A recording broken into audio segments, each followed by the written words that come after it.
ንስሐ ንግባ ንስሐ ንግባ ንስሐ ንግባ ሲኦል እንዳንገባ ንስሐ ንግባ ንስሐ ንግባ ንስሐ ንግባ ሲኦል እንዳንገባ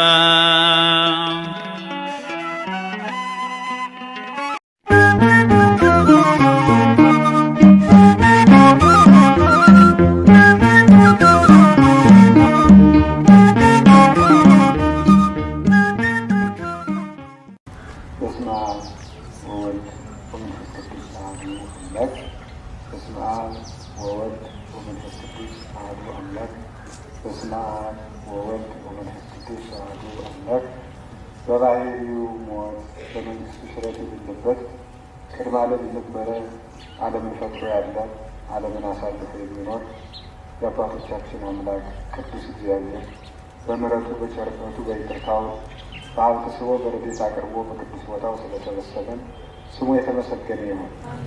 እግዚአብሔርን የወለደችልን ሃይማኖታችን የተማርንባት የሕይወታችን መጽሐፍ የደህንነታችን ምርኩዝ የሃይማኖታችን በትር እናታችን ድንግል ማርያም ወላዲተ አምላክ የእርሷም ስም ከእግዚአብሔር በታች ከፍጡራን በላይ የተመሰገነ ይሁን። ቅዱሳን ነቢያት፣ ቅዱሳን ሐዋርያት፣ ሰማዕታት፣ ደናግል፣ መነኮሳት፣ ቅዱሳን መላእክት ሁላቸው እግዚአብሔር በሰጣቸው ክብር ስማቸው የተመሰገነ ይሁን። መምህራችን የደብሩ ሰባኪ ወንጌልና ስብከተ ወንጌል ኃላፊ መምህር ይትባረክ፣ የተከበራችሁ ካህናት፣ አባቶች፣ ዲያቆናት፣ ወንድሞች፣ የእግዚአብሔር ቤተሰቦች አንድ አምላክ በሚሆን በአብ በወልድ በመንፈስ ቅዱስ ስም እንደምን ዋላችሁ? እንደምን ሰነበታችሁ? እንደምን አመሻችሁ? ኃጢአታችን ታግሶ በቸርነቱ እስከዚህ ሰዓት ያቆየን የአባቶቻችን አምላክ እግዚአብሔር ስሙ ይክበር ይመስገን። በመካከላችን ተገኝቶ እንዲያስተምረን እንዲመክረን ቅዱስ ፈቃዱ ይሁንልን። እንደ እግዚአብሔር ቅዱስ ፈቃድ ዛሬ ደግሞ የምንቀጥለው ንስሐ ክፍል ስንት ነው የሚሆነው? 9 ስለ ንስሐ እየተማማር ክፍል 8 ደርሰናል። እግዚአብሔር በእሱ እንድናፈራበት ለፍሬ እንድንበቃ ምሕረቱና ይቅርታው ረድኤቱ ኃይሉ ይጠብቃል። ዛሬ ደግሞ ንስሐ ክፍል 9 ላይ እንቀጥላለን ማለት ነው። ሰው ጠፍቷል። እንግዲህ የሰው ነገር እንደዚያ ነው። ሰው እንደ ነጭ ጨርቅ ነው አይደል የሚባለው? ሰው እንደ ነጭ ጨርቅ ነው። ነጭ ጨርቅ ቀይ ቀለምም ይቀበላል፣ ጥቁር ቀለምም ይቀበላል። ሰው ኃጢአትም ይስማማዋል፣ ጽድቅም ይስማማዋል። እንደዚያ ስለሆነ ሰው ቢጸድቅም አይደነቅም ሩጫውን ካልጨረሰ በቀር፣ ኃጢአት ቢሰራም አይደነቅበትም። ጽድቅ ቢሰራ አይደነቅለትም፣ ኃጢአት ቢሰራ አይደነቅበትም። ማለት አንዳንድ ሰው እገሌ አደነቀለትና አደነቀበት ይባላል። አደነቀለት ሲባል እንዴት ያለ ጀግና ብሎ ያደንቅለታል። አደነቀበት ማለት ደግሞ ምን ያክል ወራዳ ነው ሲለው አደነቀበት ይባላል። ተመዝኑ አብዳን አንትሙ ድኅረ ወጥንክሙ ዘመንፈስ ቅዱስ ተመልከቱ ተመየጥክሙ አበገበር ገቢረስ ፈቃደ ሥጋክሙ። እኒህ ያህል ሰነፎች ናችሁ? መንፈሳዊ ስራ ከጀመራችሁ በኋላ ወደ ሥጋ ተመልሳችኋልና ይህን ያህል ሰነፎች ናችሁን? አደንቅባችኋለሁ ይላል ቅዱስ ጳውሎስ። እና ሰው እንግዲህ ሲወድቅ አይደነቅበትም፣ ሲሰራም አይደነቅለትም። ሩጫውን ሊጨረሰብቻል። ለምን? ሰው ነጭ ጨርቅ ነው። እንደተሰናከለ ስለማይቀር ሰው ሲወድቅም አናደንቅበትም፣ ይነሳል። ሲሰራም ሩጫውን ሲጨርስ ነው እንጂ ሊወድቅ ስለሚችል አናደንቅለትም። እና እንደዚያ ስለሆነ ሰው አንድ ቀን ሲሞቅ አንድ ቀን ሲቀዘቅዝ እንደ ነጭ ጨርቅ ነው ያሉት ለዚህ ነው። እንደ ውሃና እንደ እሳት የእግዚአብሔር ባህሪ ነው። እሳት ውእየት እንጂ ቁረት አይስማማውም ይላሉ አባቶቻችን በመጻሕፍት። እሳት ማቃጠል ነው እንጂ ቅዝቃዜ አይስማማውም። እንደዚህም ሁሉ ውሃ ቁረት እንጂ ውእየት አይስማማውም፣ ወይም ቅዝቃዜ እንጂ ሙቀት አይስማማውም። ለእግዚአብሔር ባህሪ ንጽሕና እንጂ ኃጢአት አይስማማውም። እስመ ንጹሐት ጠባያቲሁ ለእግዚአብሔር፣ የእግዚአብሔር ባህሪው ንጹሕ ነውና። ሰውን ንጹሕ ቢሉት በኃጢአት ይተዳደፋል፣ ይለወጣል፣ ቆመ ሲሉት ይወድቃል። እግዚአብሔር ግን እንደ ቆመ በባህሪው ጸንቶ ያለፍ ስለሆነ ንጹሕ መባል ለእግዚአብሔር ብቻ ይገባዋል። ከእግዚአብሔር በታች ለእናቱ ብቻ ይገባታል። ለእናቱ ብቻ ንጽሕት መባል፣ ንጽሕት በድንግልና አልባቲ ሙስና እንዳላት ቅዱስ ያሬድ ምንም ነውር የሌለባት ንጽሕት፣ ጥፋት መለወጥ፣ አልባቲ ሙስና መለወጥ የማይገባት የሌለባት፣ አንድ ቀን እንኳን ተለውጣ ማጥተው እንኳን አንድ ቀን አንድ ሰዓት እንኳን አንድ ሰዓት አንድ ሰከንድ ከዚያም ባነሰ የጊዜ ሽርፍራፊ የድንግል ማርያም ሕሊና ተለውጦ ያውቅ እና አልባቲ ሙስና የሚለው ስም ለእሷ ብቻ ነው የሚገባል። መለወጥ የሌለባት ሚባል ሰው መላክ ይሆናል፣ ሰይጣን ይሆናል፣ እንስሳ ይሆናል፣ አውሬ ይሆናል፣ ጅብ ይሆናል፣ በሬ ይሆናል። የማይሆነው የለም። የሰው ልጅ ሲባሰራ ይሆናል እና ብትቀዘቅዙም ብትቀነሱም አያስጨንቅ ማለት ነው። እግዚአብሔር ጉባኤውንም ሰብስቦ የቀሩትን ወንድሞች እህቶችንም ያምጣቸው። ጉባኤያችን እግዚአብሔር መልሶ ደግሞ ያስፋልን። አሜን በሉ። አሁን ደግሞ ተገኝቶ እንዲያስተምረን ቅዱስ ፈቃዱ ይሆንልን። ስለዚህ ክፍል 9 ላይ ዛሬ የምንማማረው ደግሞ ከዚህ በኋላ ንስሐ ላይ እስከ ዛሬ ንስሐ ምንድን ነው? ኃጢአት ምንድን ነው? ንስሐ ምንድን ነው? የንስሐ በረከቶች ነበር ያየነው። ዛሬ ደግሞ ከዛሬ በኋላ እንዳልኩት የሳምንቱን የባለፈውን በክፍል 8 የንስሐ በረከቶችን በጥቂቱ አጠናቀቃል። ዛሬ ደግሞ ከዚህ በኋላ የምንቀጥለው ባሉ ጊዜያት ንስሐ ላይ የሚነሱ ጥያቄዎችን ነው የምንመልሰው ማለት ነው። ዛሬ ከምንመልሰው ጥያቄ ንስሐን መናዘዝ የሚገባው ለማን ነው የሚል ሀሳብ እናነሳና እሱን እንመልሳለን። ንስሐን ወይም ንስሐን መናዘዝ ይባላል አይባልም? አይባልም መሰላት አይባልም። ኃጢአትን መናዘዝ የሚገባው ለማን ነው? ኃጢአትን መናዘዝ የሚገባው ለማን ማለት ለማን እንናዘዝ በሉ። በቃ ባጭር ቃል እስኪ ለማን እንናዘዝ በሉ። እንደሱ ብንል ይሻላል። ንስሐ መናዘዝ የሚገባው ሰው ማን ነው? ሁሉም ሰው፣ ሁሉም ሰው ለመንም አይደለ አልብን ኃጢአት ሐሳባያን ትህን አይደል ያለ ሐዋርያ። ኃጢአት የለብንም ብንል ሁላችንም ውሸታሞች ነን ያለ ቅዱስ ዮሐንስ ወንጌላዊ። ንጹሕ ድንግል በጌታ ቀኝ ይቀመጥ የነበረው ከደረቱ ይጠጋ የነበረው እንዲያውም ከዕለታት አንድ ቀን እንዲሁ ንጹሕ ማን ነው ብሎ ጌታ ሐዋርያት ጠየቀ ይላሉ አባቶች። ንጹሕ ማን ነው ሲባል በዚያ ቅዱስ ዮሐንስ ምንም ነውር አስቦ የማያውቅ በሴትና በወንድ ግብ በገንዘብ ፍቅር በምን ነገር ነውር ነው አስቦ ስለማያውቅ አንድ ቀን አይቼ እኔ እናንተ ነን እንጂ ማን ይገኛል አለ እና እንደዚያ ሲል አቅሙን እንዲያውቅ እግዚአብሔር ትንሽ ረድኤቱን ሲያነሳ ሰይጣን በሕልም እንቅፋት እንዲያገኘው አደረገ። አላበጀሁም ጌታዬ፣ ንጹሕ አንተ ብቻ ነው ብሎ ተናገረ። ከዚያ በኋላ የጌታን መታጠቂያ አንስቶ ቀበቶውን ቢታጠቀው ፍትወት እንስሳዊት ወይም ደግሞ እንስሳዊ ጠባይ ይሄ ፈቲው የሚባለው ፍትወት እንዳልተፈጠረ ሆኖ እርግፍ ብሎ ጠፋለት። እንዳልተፈጠረበት ሆኖ ፈጽሞ ፍትወት አልባ ሆኖ የተፈጠረ መልአክ እስኪመስል ድረስ ጠፋለት። ከዚህም የተነሳ የዮሐንስ ወንጌልን የሚጸልይ ሰው ዝሙት አይቃወመውም።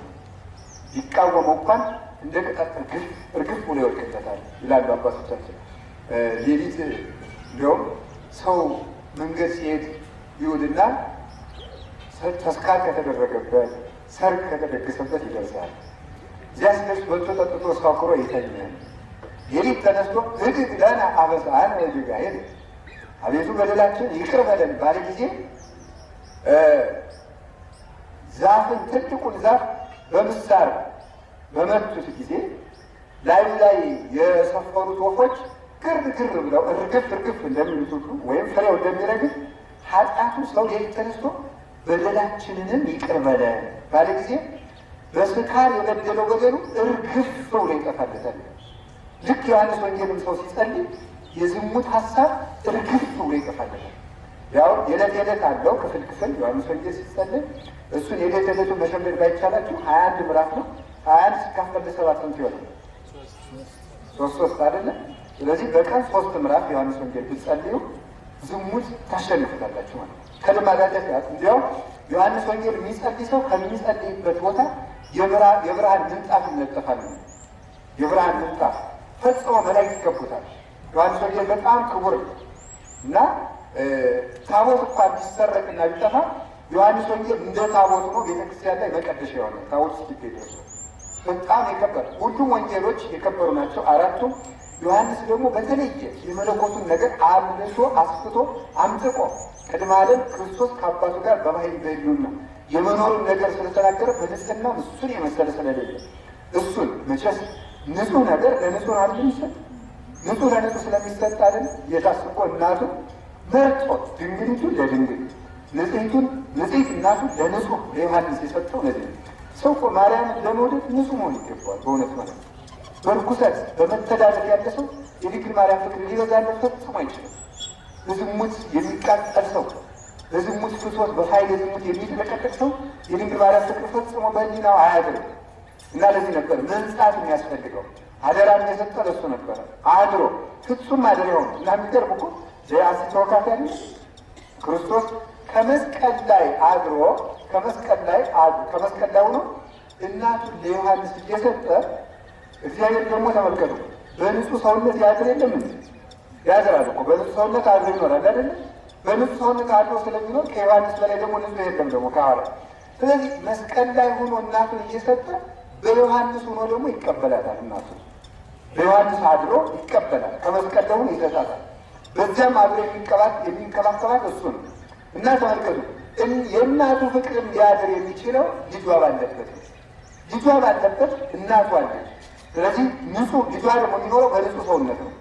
ንጹህ ሰውነት ያለው ሰው እግዚአብሔር ያድርበታል። እግዚአብሔር ያደረበት ሰው ደግሞ እናቱን እንደሚወዳት የእናቱ ፍቅር እንደሚበዛለት ምንም ጥርጥር የለውም እና የእመቤታችን ፍቅር አብዝቶ ይጨምርልን እና ቅዱስ ዮሐንስ ምን ብሎ የጸለየ ኃጢአት የለብንም የምንል ሁላችን ምኖች ነናል፣ ውሸታሞች ነናል።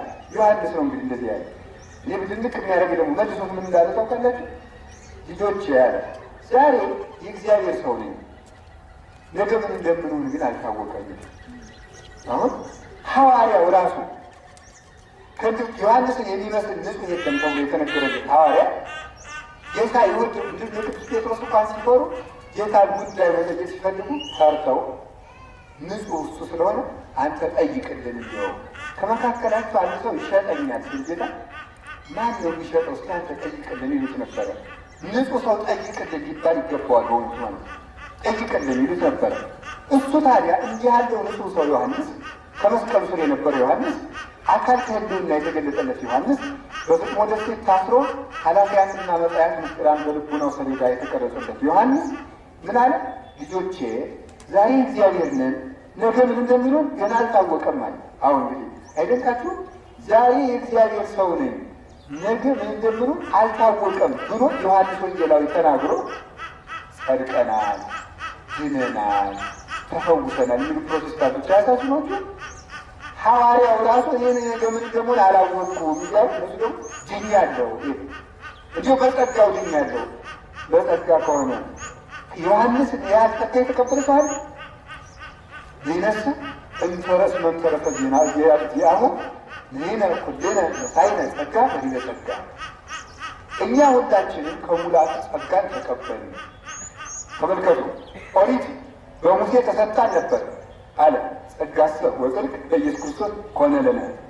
ኦሪት በሙሴ ተሰጠችን፣ እውነትና ጸጋ ግን በኢየሱስ ክርስቶስ ሆነልናል። ጸጋ ከኃጢአት አያድንም። ጸጋ ደግሞ ምንድን ነው? ጸጋ ካልከኝ አለ ደግሞ ቅዱስ ዮሐንስ አፈወርቅ የዕብራውያንን መልእክት ቅዱስ ጳውሎስ ሲተረጉ ጸጋ ምንድን ነው ስለሚሆን ጸጋ ስርየተ ኃጢአት ይህ ጸጋ ምንድን ነው ስለሚሆን ጸጋ ስለሌለ ስርየተ ኃጢአት ጸጋ ይለዋል። ኃጢአትን አምኖ ይቅርታን ማግኘት ነው። እግዚአብሔር ኃጢአት ስትሰራ ከእግዚአብሔር ጋር ነው የምትጣላው። ከእግዚአብሔር ጋር ስትጣላ የእግዚአብሔር የሆኑት ነገሮች ሁሉ ከአንተ ይኮበልላል። የእግዚአብሔር ገነት፣ የእግዚአብሔር መንግሥተ ሰማያት፣ የእግዚአብሔር መላእክት፣ የእግዚአብሔር እናት፣ የእግዚአብሔር ሐዋርያት፣ የእግዚአብሔር መነኮሳት፣ የእግዚአብሔር መላእክት፣ የእግዚአብሔር ሐዋርያት፣ የእግዚአብሔር ሰማዕታት፣ የእግዚአብሔር ምስጢር፣ የእግዚአብሔር ጸጋ፣ የእግዚአብሔር ልብስ፣ የእግዚአብሔር ምግብ፣ የእግዚአብሔር የሆነ ሁሉ አዳም ከእግዚአብሔር ጋር ሲጣላ የእግዚአብሔር ፍጥረታት ሁሉ ሙሉ ተጣሉ። ሰምታችኋል። እኛ እኮ ድሮ ጠበኛ አልነበረም አይደል? እኛና አንበሳ ድሮ ጠበኛ አልነበረም። ከእግዚአብሔር ጋር ስንጣላ ጅብም ጠበኛችን ሆነ፣ አይጥም ጠበኛችን ሆነ። አይጥ ራሱ እኮ ድሮ ባሪያችን ነበር። ዛሬ እንኳን አንበሳ አይጥ ታስፈራናለች። በአይጥም እንደነግጥ ሆነናል። ጠበኛ ሆነ። አሁን ቅዱሳን ሲበቁ እንደምታውቁት ቅዱሳን ሲበቁ እና አቡነ ገብረ ቅዱስ እና አቡነ ተክለ ሃይማኖት እና አባ ሳሙኤል ዘዋልድባ እና አባ አምደ ሥላሴ እነዚህ ሁሉ ቅዱሳን ሲበቁ አናብስትን ማዘዝ የሚችሉት ወደ ምን እየሆኑ እንደሆነ ታውቃላችሁ? ወደ መጀመሪያው የሰው መልክ እየተመለሱ ነው። ወደ መጀመሪያው የሰው መልክ ሰው የእግዚአብሔር መልክ ሳለ ንጹሕ ሳለ የእግዚአብሔርና የእግዚአብሔር ስለማይጣሉ እግዚአብሔር የፈጠራቸው ፍጥረታት ሁሉ ወዳጆቹ ይሆናሉ። ሰው ከእግዚአብሔር ጋር ሲጣላ ግን ፍጥረታት የእግዚአብሔር ስለሆኑ ጠበኞቹ ይሆናል። ምድር ራሱ የሰው ጠላት ትሆናለች፣ አሳዳጅ ትሆናለች። ፀሐይ ጠበኛ ትሆናለች፣ ጨረቃ ጠበኛ ትሆናለች። ሲታረቁ ደግሞ የእግዚአብሔር ፍጥረታት ይገዛሉ። እና አቡነ አሮን ፀሐይን ገዝቶ ነበር። ኢያሱ ፀሐይን ገዝቷል። ኢያሱ ፀሐይን ገዝቶ ቆይ እንዳትገቢ ብሎ በገባዖን ተራራ ላይ አቁሞ አሳለ። ጭራሽ ደግሞ ሕዝቅያስ ደግሞ ምን አለ? እግዚአብሔር ይቅር ብሎሃል ብለው ነቢዩ ኢሳይያስ እኔ እግዚአብሔር ይቅር እንዳለ የማረጋግጠው ፀሐይ እንደገና 11 ሰዓት የነበረች ሰዓት እንደገና ትመለስና ማለዳ ትሆኑ ምን እግዚአብሔር ይቅር እንዳለ መለሳት። ሰው እግዚአብሔር ሲቀር ሲለው የእግዚአብሔር ፍጥረታት ሁሉ ይታዘዛሉ። ስለዚህ አለ እግዚአብሔር ጋር ስትታረቅ የእግዚአብሔር የሆነውን ነገር ሁሉ ስለምታገኝ ጸጋ ማለት ስርየተ ኃጢአት ነው። ሲሆን ጸጋ ማለት ነው ምንድን ነው? ምንድን ነው? ስርየተ ኃጢአት ጸጋ ማለት ክህነት ጸጋ ነው። ቅስና ጸጋ ነው። ዲቁና ጸጋ ነው። መምህርነት ጸጋ ነው። ትዳር ጸጋ ነው። ልጅ መውለድ ጸጋ ነው። ማስተማር ጸጋ ነው። መስጠት ጸጋ ነው። ሊቅነት ማመስጠር ጸጋ ነው። ብዙ ነገሮችን ፍጥረታትን መመርመር ጸጋ ነው። ስልጣን ጸጋ ነው። ማስተዳደር ጸጋ ነው። ሁሉ ነገር ጸጋ ነው። እነዚህ ሁሉ ነገሮች ግን በእግዚአብሔር ይቅርታ የሚገኙ ናቸው። አስቀድሞ ሰው እግዚአብሔርን ይህን ስጠኝ ይህን ስጠኝ ይህን ስጠኝ ይህን ስጠኝ ከማለት በፊት መጀመሪያ ይቅር በላይ ይቅር በላይ ይሆኑላችሁ። ይቅር ሲለት የይቅርታውን ዋጋ ሁሉ ይሰጠናል። ስለዚህ ለዚያ ነው ንስሐ የይቅርታውን። ስለዚህ እና ምን አለ በጸጋው ድነናል ለሚሉ ሰዎች መልሳቸው ምንድን ነው? እኛ በጸጋ ለመዳን ጸጋ ማለት ኃጢአትን ማመን ነው። ኃጢአት የለብንም ብንል ደግሞ ውሸታሞች ነን አለ ሐዋርያው በመልእክቱ ሲናገር። አንደኛ ዮሐንስ ምዕራፍ 2 ላይ ሲናገር ኃጢአት የለብንም ብንል ሁላችንም ውሸታሞች ነን አለ። ኃጢአታችን ብናምንሳ ስንለው ደግሞ ወለደ ተአመነ ኃጢአተነ ተመልከቱ። ኃጢአታችን ብናምን ግን አልተመልከቱ ይክል እግዚአብሔር ሰሬ አበሳነ ወጀጋየነ ወያጸረየነ እምኩሉ የጋይ ወአበሳ። ኃጢአታችን ብናምን ግን እግዚአብሔር ይቅርታውንና ምሕረቱን ሊሰጠን የታመነ ነው። ከኃጢአታችንና ከበደላችን ሁሉ ሊያነጻን ይቻለዋል ብሎ ይነገራል። እንደዚያ ከሆነ ሰው ኃጢአታችን ብናምን ግን ያለው ነው መነሻው። ኃጢአታችን ማመን ወይም መናዘዝ ከሆነ የሚያስፈልገው ለማን ነው የምንናዘዘው ነው? ኃጢአታችን የምናዘዘው ለማን ነው? በዚህ ጉዳይ ላይ ሁለት መሰረታዊ ነገር አንድ ጥያቄ ይነሳል። ያላመኑት ወይም የሌላ አይነት ድርጅቶች የሚያነሱት ሰው እንዴት ለሰው ኃጢአቱን ይናዘዛል? አሁን እንዲያውም ብዙ ፕሮቴስታንቶች እንዲህ አይነት ክርክር ያስነሳሉ። ንስሐ መግባት መናዘዝ ለኢየሱስ ወይስ ለቄስ የሚል ክርክር ይነሳል። ለኢየሱስ ነው የምናዘዘው ወይስ ለቄስ ነው የምናዘዘው? ይሄ ነው እዚህ ላይ ማስተዋል ይገባል። እሱ ነው ለካህን ነው የምናዘዘው ወይስ ለሰው ነው? እሱን ነው። እሺ መጀመሪያ በደሉን ሰው ማመን አለበት። አሁን አንድ ሀሳብ እናነሳለን እዚህ ላይ ሰው ኃጢአት ሲሰራ እግዚአብሔር ነው የሚፈራው ሰው ነገር ነው አይደል? አሁን አንድ ሰው ያን ሊሰርቅ አሁን የዚህ እንደው አንድ 10 ብር መስረቅ ሊፈልግ የስለት ሳንቲም ማን ነው የሚፈራው? ሰው ነው እግዚአብሔር ነው። እግዚአብሔር ማፈረው መጀመሪያ ላይ ነካው ነው። አሁን ሰው አንድ ሰው የአንድ ወንድ ሚስት ሊቀማ ሊሄድ ባሏ እንዳያየኝ ነው እግዚአብሔር እንዳያየኝ ነው መጀመሪያ የሚፈራው ማን ነው? ሰው ነው። ለእግዚአብሔር ለምን ቀጥታ አናዘዝም ስላል እግዚአብሔርን ማልፈራው ድሮም ማትወድንም ነበር። ሰው ፈርታ ስለሆነ ድሮም ሰው እየፈራ ስለሰራው መናገር ያለበት ለማን ነው? ለሰው ነው። በሰው ዘንድ ስትጋለጥ በእግዚአብሔር ይሸፈንልሃል፣ በእግዚአብሔር ይሸፈንልሃል። በሰው ደግሞ ተመልከቱ፣ እንዲህ ነው አንዱ አባ ሕርያቆስ እንደሚል ሀሳብ ያነሳል በቅዳሴ ላይ ኦ ሰጣይሁ ለክሉ በኩሉ ክቡት ወተባትሁ ለኩሉ ክሱት ይላል። ምን ማለት ነው? አቤቱ የተገለጠውን ትሸፍነዋለህ፣ የተሸፈነውን ትገልጠዋለህ። የተገለጠውን ትሸፍነዋለህ ወይ? የተሸፈነውን ሳ አቤት ትገልጠዋለህ። እንዲህ ነው አለ እግዚአብሔር አያችሁ ባህሪ። የተሸፈነውን ትገልጠዋለህ፣ የተገለጠውን ምን ትለዋለህ? የተሸፈነውን ትገልጠዋለህ። ይህን አባቶቻችን ተርጉ የተሸፈነውን የፈሪሳውያንን ኃጢአት ትገልጠዋለህ፣ የተገለጠውን የዘማዊቱን ኃጢአት ምን ትለዋለህ? ትሸፍነዋለህ። ምናለ አይሁድ አንድ ሴት በዝሙት ስትሰራ ያዟት አይደል? ያዙና ሲያበቃ መምህር ረከብና አልዛቲ ብዚት ዘትቀድስ በዝሙት ይቺ ሴት በዝሙት ስትበድል አግኝተናታል። ሙሴ በድንጋይ ተወግራ ትሙት ብሎ ነበረ፣ አንተ ምን ትላለህ አሉ። ሁለት ጥያቄ ለማንሳት አለ። አትውገሯት እንጂ ምን ጨካኞች ናቸው ቢላቸው ምን ሊሉ ነው? የሙሴን ሕግ ሽራ ይላል። የሙሴ ጌታ ነኝ ይላል፣ የሙሴን ሕግ ሽራ ይሉ። ውገሯት እንጂ በሕግ ተቀምጦ ይላቸው ደግሞ ቸር እረኛ ነኝ ይላል፣ ሰው ወግራችሁ ግደሉ ይላል ሊሉ ነው። ደግሞ ምን አለ? ከእናንተ መካከል ኃጢአት የሌለበት ሰው ይውገራ አላቸው። የራሳቸውን ኃጢአት ሸፍነው የእሷን ኃጢአት ይዘው መጡ። ከዛ በኋላ ምን ይላል? ጎንበስ ብሎ ከመሬት ላይ የእያንዳንዳቸውን ኃጢአት ይጽፋል። ሲጽፍ ምን ያደርጋል መሰላቸው? መሬት ላይ ኃጢአታቸውን ሲጽፍ የእነሱ ኃጢአት የት ላይ ይጻፍ ነበር? ግንባራቸው ላይ ይህ ይጻፋል። ዋዚያ በኋላ ሁሉም ሰው ይወጣ ጀመረ። እስከ ነቀዳሚ ወደ ሀይል ይቀቃህና የለ ረቢ የለ ምን የለ እየተጥረገረገ መውጣት የለ። አንተ ግንባር ላይ ምንድን ነው እንግዲህ? አንተ ግንባር ላይ ምንድን ነው የተባባለ ሁሉም መውጣት ቀር አላተመልከት። በጣም ደስ የሚል ይቃላል። ወተርፈ እግዚእ ኢየሱስ ባሕቲቱ ጌታችን ኢየሱስ ክርስቶስ ብቻ ቀረ። ጌታችን ኢየሱስ ክርስቶስ ብቻ ቀረበ። ከሴቲቱ ፊት የቀረው እሱ ብቻ ነበር። ይሄ ማለት ነው ሲተረጎም በደል የሌለበት እግዚአብሔር ብቻ ነው ማለት ነው። እሱ ብቻ ያለ ኃጢአት ተገኘ ማለት ነው። ሊቅ ነኝ የሚለው ሁሉ በድሎ ተገኘ። ግንባሩ ላይ አልጻፍ ብሎ ነበር ግደላ የመሰለው። ሊቅ ነኝ ያለው፣ መምህር ነኝ ያለው፣ ካህን ነኝ ያለው ሁሉም በግንባሩ ላይ ቢጻፍ በደለኛ ሆኖ ተገኘ። ንጹሕ እግዚአብሔር ክርስቶስ ብቻ ተገኘ ነው። ቀና ብሎ ሲታይ እሷ ቀና አለናየ አይቴ አለው እለ ይብለን ወዲ አረ ከሳሾችሽ ወዴት አሉ? አልወዝ ሬይ አረ ማንም የለም አይታዩኝም አለች። ይህን ሊቃውንት ተረጉሙ ከሳሾችሽ ወዴት አሉ ማለቱ ይላል። እነሱ ስለ አንቺ ይህን ክስ አቅርበዋል፣ አንቺ ስለ እነሱ ኃጢአት ምን ታያለሽ ነበር ያለ።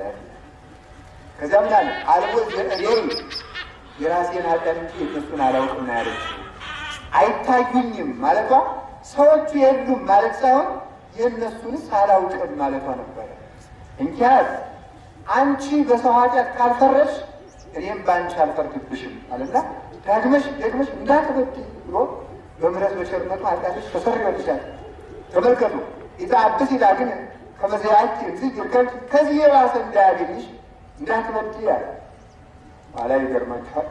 አይደረስ ወርቅ ላበደረ ጠጠር ጌታ በተያዘ ጊዜ አጸደ ወይኑ ውስጥ ሆኖ ሲጸልይ ለእሷ ይታያት ነበር፣ ለአይሁድ አይታያቸው ነበር።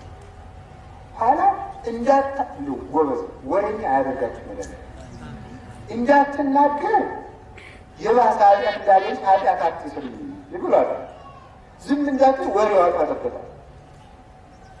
በእጇ እንዳታሳይ በደንዳውባት በዓይኗ የራሷ እንዳሳየች ራሷ ታውቃለች። እንዴት አድርጋ በዓይኗ እንዳሳየች በዓይኗ አመለከተች። እዚያ ላይ ሲራክ ይላል የሴት ዝሙቷ በዓይኗ ይታወቃል። የሴት ዝሙቷ በዓይኗ ይታወቃል። እንዲሉ ይላል። ሲራክ ስትማሩ ነግራችኋለሁ። ሰምታችሁኛል? እሱን መጽሐፈ ሲራክ ስትማሩ እነግራችኋለሁ። ወይ ትርጓሜ ይግቡና ምን ማለት ነው ብላችሁ ባጭር የሴት ሙቷ ባይኗ ይታወቃል ማለት የነፍስ የዘማዊት ነፍስ እርኩሰቷ ባይኗ ይገለጥባታል። ነፍሱ እርኩስ የሆነች ሰው አይኑና ጆሮ እርኩስ ነው፣ አፉ እርኩስ ነው፣ እጁ እርኩስ ነው፣ እግሩ እርኩስ ነው። የነፍስ ንጽሕና በሕዋሳት ይገለጣል። የነፍስ እርኩሰት በሕዋሳት ይገለጣል። እሱ ነው ምስጢሩ። ግን ታዲያ አይኗ ባይኗ ሳየች፣ እዚያም ይገርማችኋል፣ እንደ ድንጋይ ደርቃ ቀረች። የባሰ እንዳያገኝሽ ደግመሽ አትመጪ ነበር ያለ። ደግመን ከመበደል እግዚአብሔር ይርዳል። እስከዛሬ ይበቃል። ደግመን መበደል ግን እግዚአብሔር መጋፋት ነው። ስለዚህ እግዚአብሔር ስንሸሽገው ኃጢአታችን ይገልጥብናል። ሰዎች እንዲያዋርዱ ስለኛ ተነሳስተው እንዲናገሩ፣ አዋጅ እንዲነግሩ፣ እንዲጥፉ፣ እንዲደራጁ፣ እንዲቀሰቅሱ፣ ሰው በሰው ላይ እንዲነሳብን ያደርጋል ስንል ለዚህ ነው ቅዱስ መቃርስ እኛ ኃጢአታችን ስናስታውስ እግዚአብሔር ይረሳልናል፣ እኛ ኃጢአታችን ስንረሳ እግዚአብሔር ያስታውስብናል ይላል። ስለዚህ በየቀኑ የሰው ልጅ መርሳት የሌለበት ነገር ቢኖር ጥቂትም ቢሆን የበደላትን በደል እመቦ ዘወድቀ ውስተ ኃጢአት ኢየርሳ እስመ ዘይትረሳ የሚለው ከአብ ቅዳሴ ላይ በኃጢአት የወደቀ ቢኖር አይርሳ የማይረሳ ነውና። መልሱ ምንድን ነው?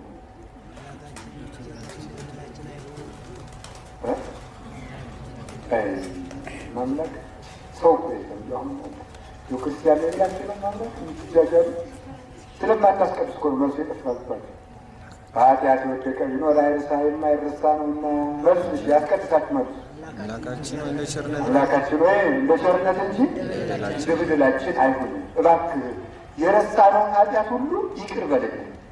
የረሳን በአይምሮ በየአይምሮ የሚለው ካሉ እንደዚህ ይቅር በለን ብለን እንመልሳለን። እግዚአብሔር አሁንም መልሶ ይቅር ይበለን። ስለዚህ ኃጢአትን ማመን ኃጢአትን ማውጣት የመዳን አንዱ ምክንያት ነው። እንደዚህ ከሆነ ለማን ነው የምንናዘዘው? ለክርስቶስ ነው ወይስ ለካህን ነው? ከዚያ ስንጀምር የምንናዘዘው አስቀድመን ከኦሪት እናመናል። የምንናዘዘው ለካህናት ነው። ምክንያቱ ለምንድን ነው ሲባል ማንን ስለፈራ እንላቸዋል? ሰው ስለፈራ። ሰው ስለፈራ ደግሞ ለሰው ሁሉ ኃጢአት ደግሞ አይነገርም። ለሰው ሁሉ አይነገርም። አንስጣሴዎስ የሚባል የቤተክርስቲያን ሊቅ አለ። አንስጣሴዎስ በሉ የኳስ ተጫዋች እንኳን ተሸመድዳለን በሉ አንስጣሴዎስ በሉ። ምን አላችሁ? አንስጣሴዎስ ሚላል ተመልከቱ። ለመረከብከ ርእሴ መንፈሳዊ ዘይት ፈውሶተከ ተአመን ወቅቱ ኩሎ ኃጣዊከ ዘይንበለ ኀፍረት ዳይሙ ይኩን። ተመልከቱ በሃይማኖት ዘከመ አንተ ትአመን ለእግዚአብሔር ወአኮ ለሰብ ይላል። ምን ማለት መሰላችሁ? መንፈሳዊ ሊፈውስህ የሚችል መንፈሳዊ ሰው ባገኘ ጊዜ ምንም ሳታፍር ኃጢአትህን ተናዘዝ። መንፈሳዊ ሰው ሊፈውስህ የሚችል እንድትይዙት ነው።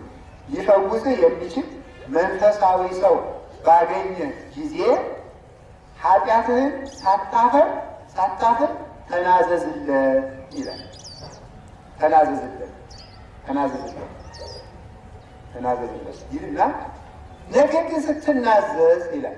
ለዚያ ሰው ስትናዘዝ ዳይሙ ይኩን በሃይማኖት ስትናዘዝ በምትናዘዝበት ጊዜ የማትረሳው ነገር አንድ ነገር አለ።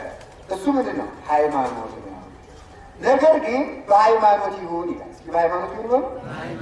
በሃይማኖት ይሁን ምንድን ነው? በሃይማኖት ማለት ዘከመ አንተ ትአመን እግዚአብሔር ወአኮ ለሰብ። ለዚያ ሰው ንስሐ ስትገባ ለእግዚአብሔር እንጂ ለሰው እንደምትናዘዝ አታስብ።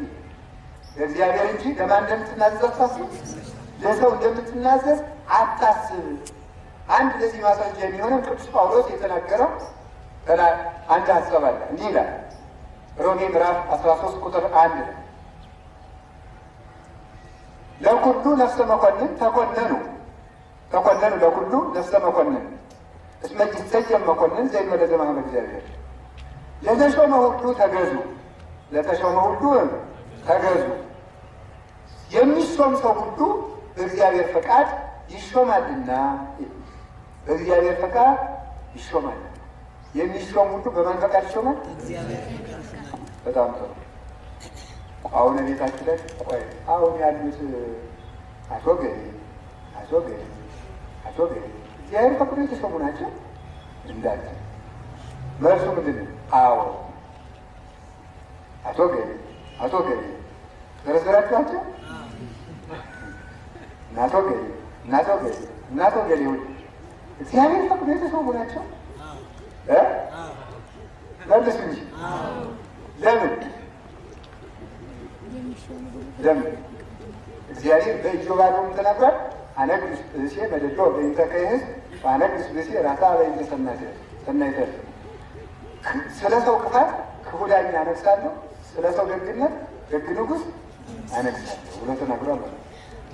ለክፉ ሰው ክፉ እንዲሰራ እግዚአብሔር ይፈቅድለታል ወይ? ይፈቅድለታል ሳይሆን ዝም ይለዋል። ምን ይለዋል? ዝም ይለዋል። ህዝቡ ግን ቸር ሲሆን ክፉ ሰው ክፋት ሲሰራ እግዚአብሔር ዝም አይለው፣ እድሜውን ያሳጠርበታል፣ ስልጣኑን ይገለብጠዋል።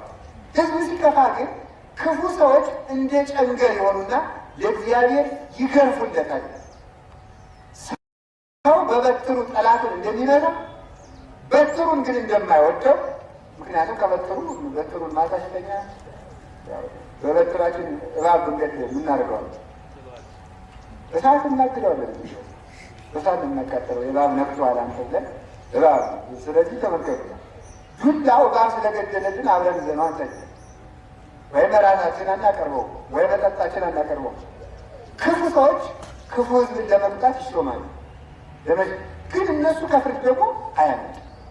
አሁን የፈለጉት ምንድን ነው? ነገር ግን አለ ክፉ ዳኛም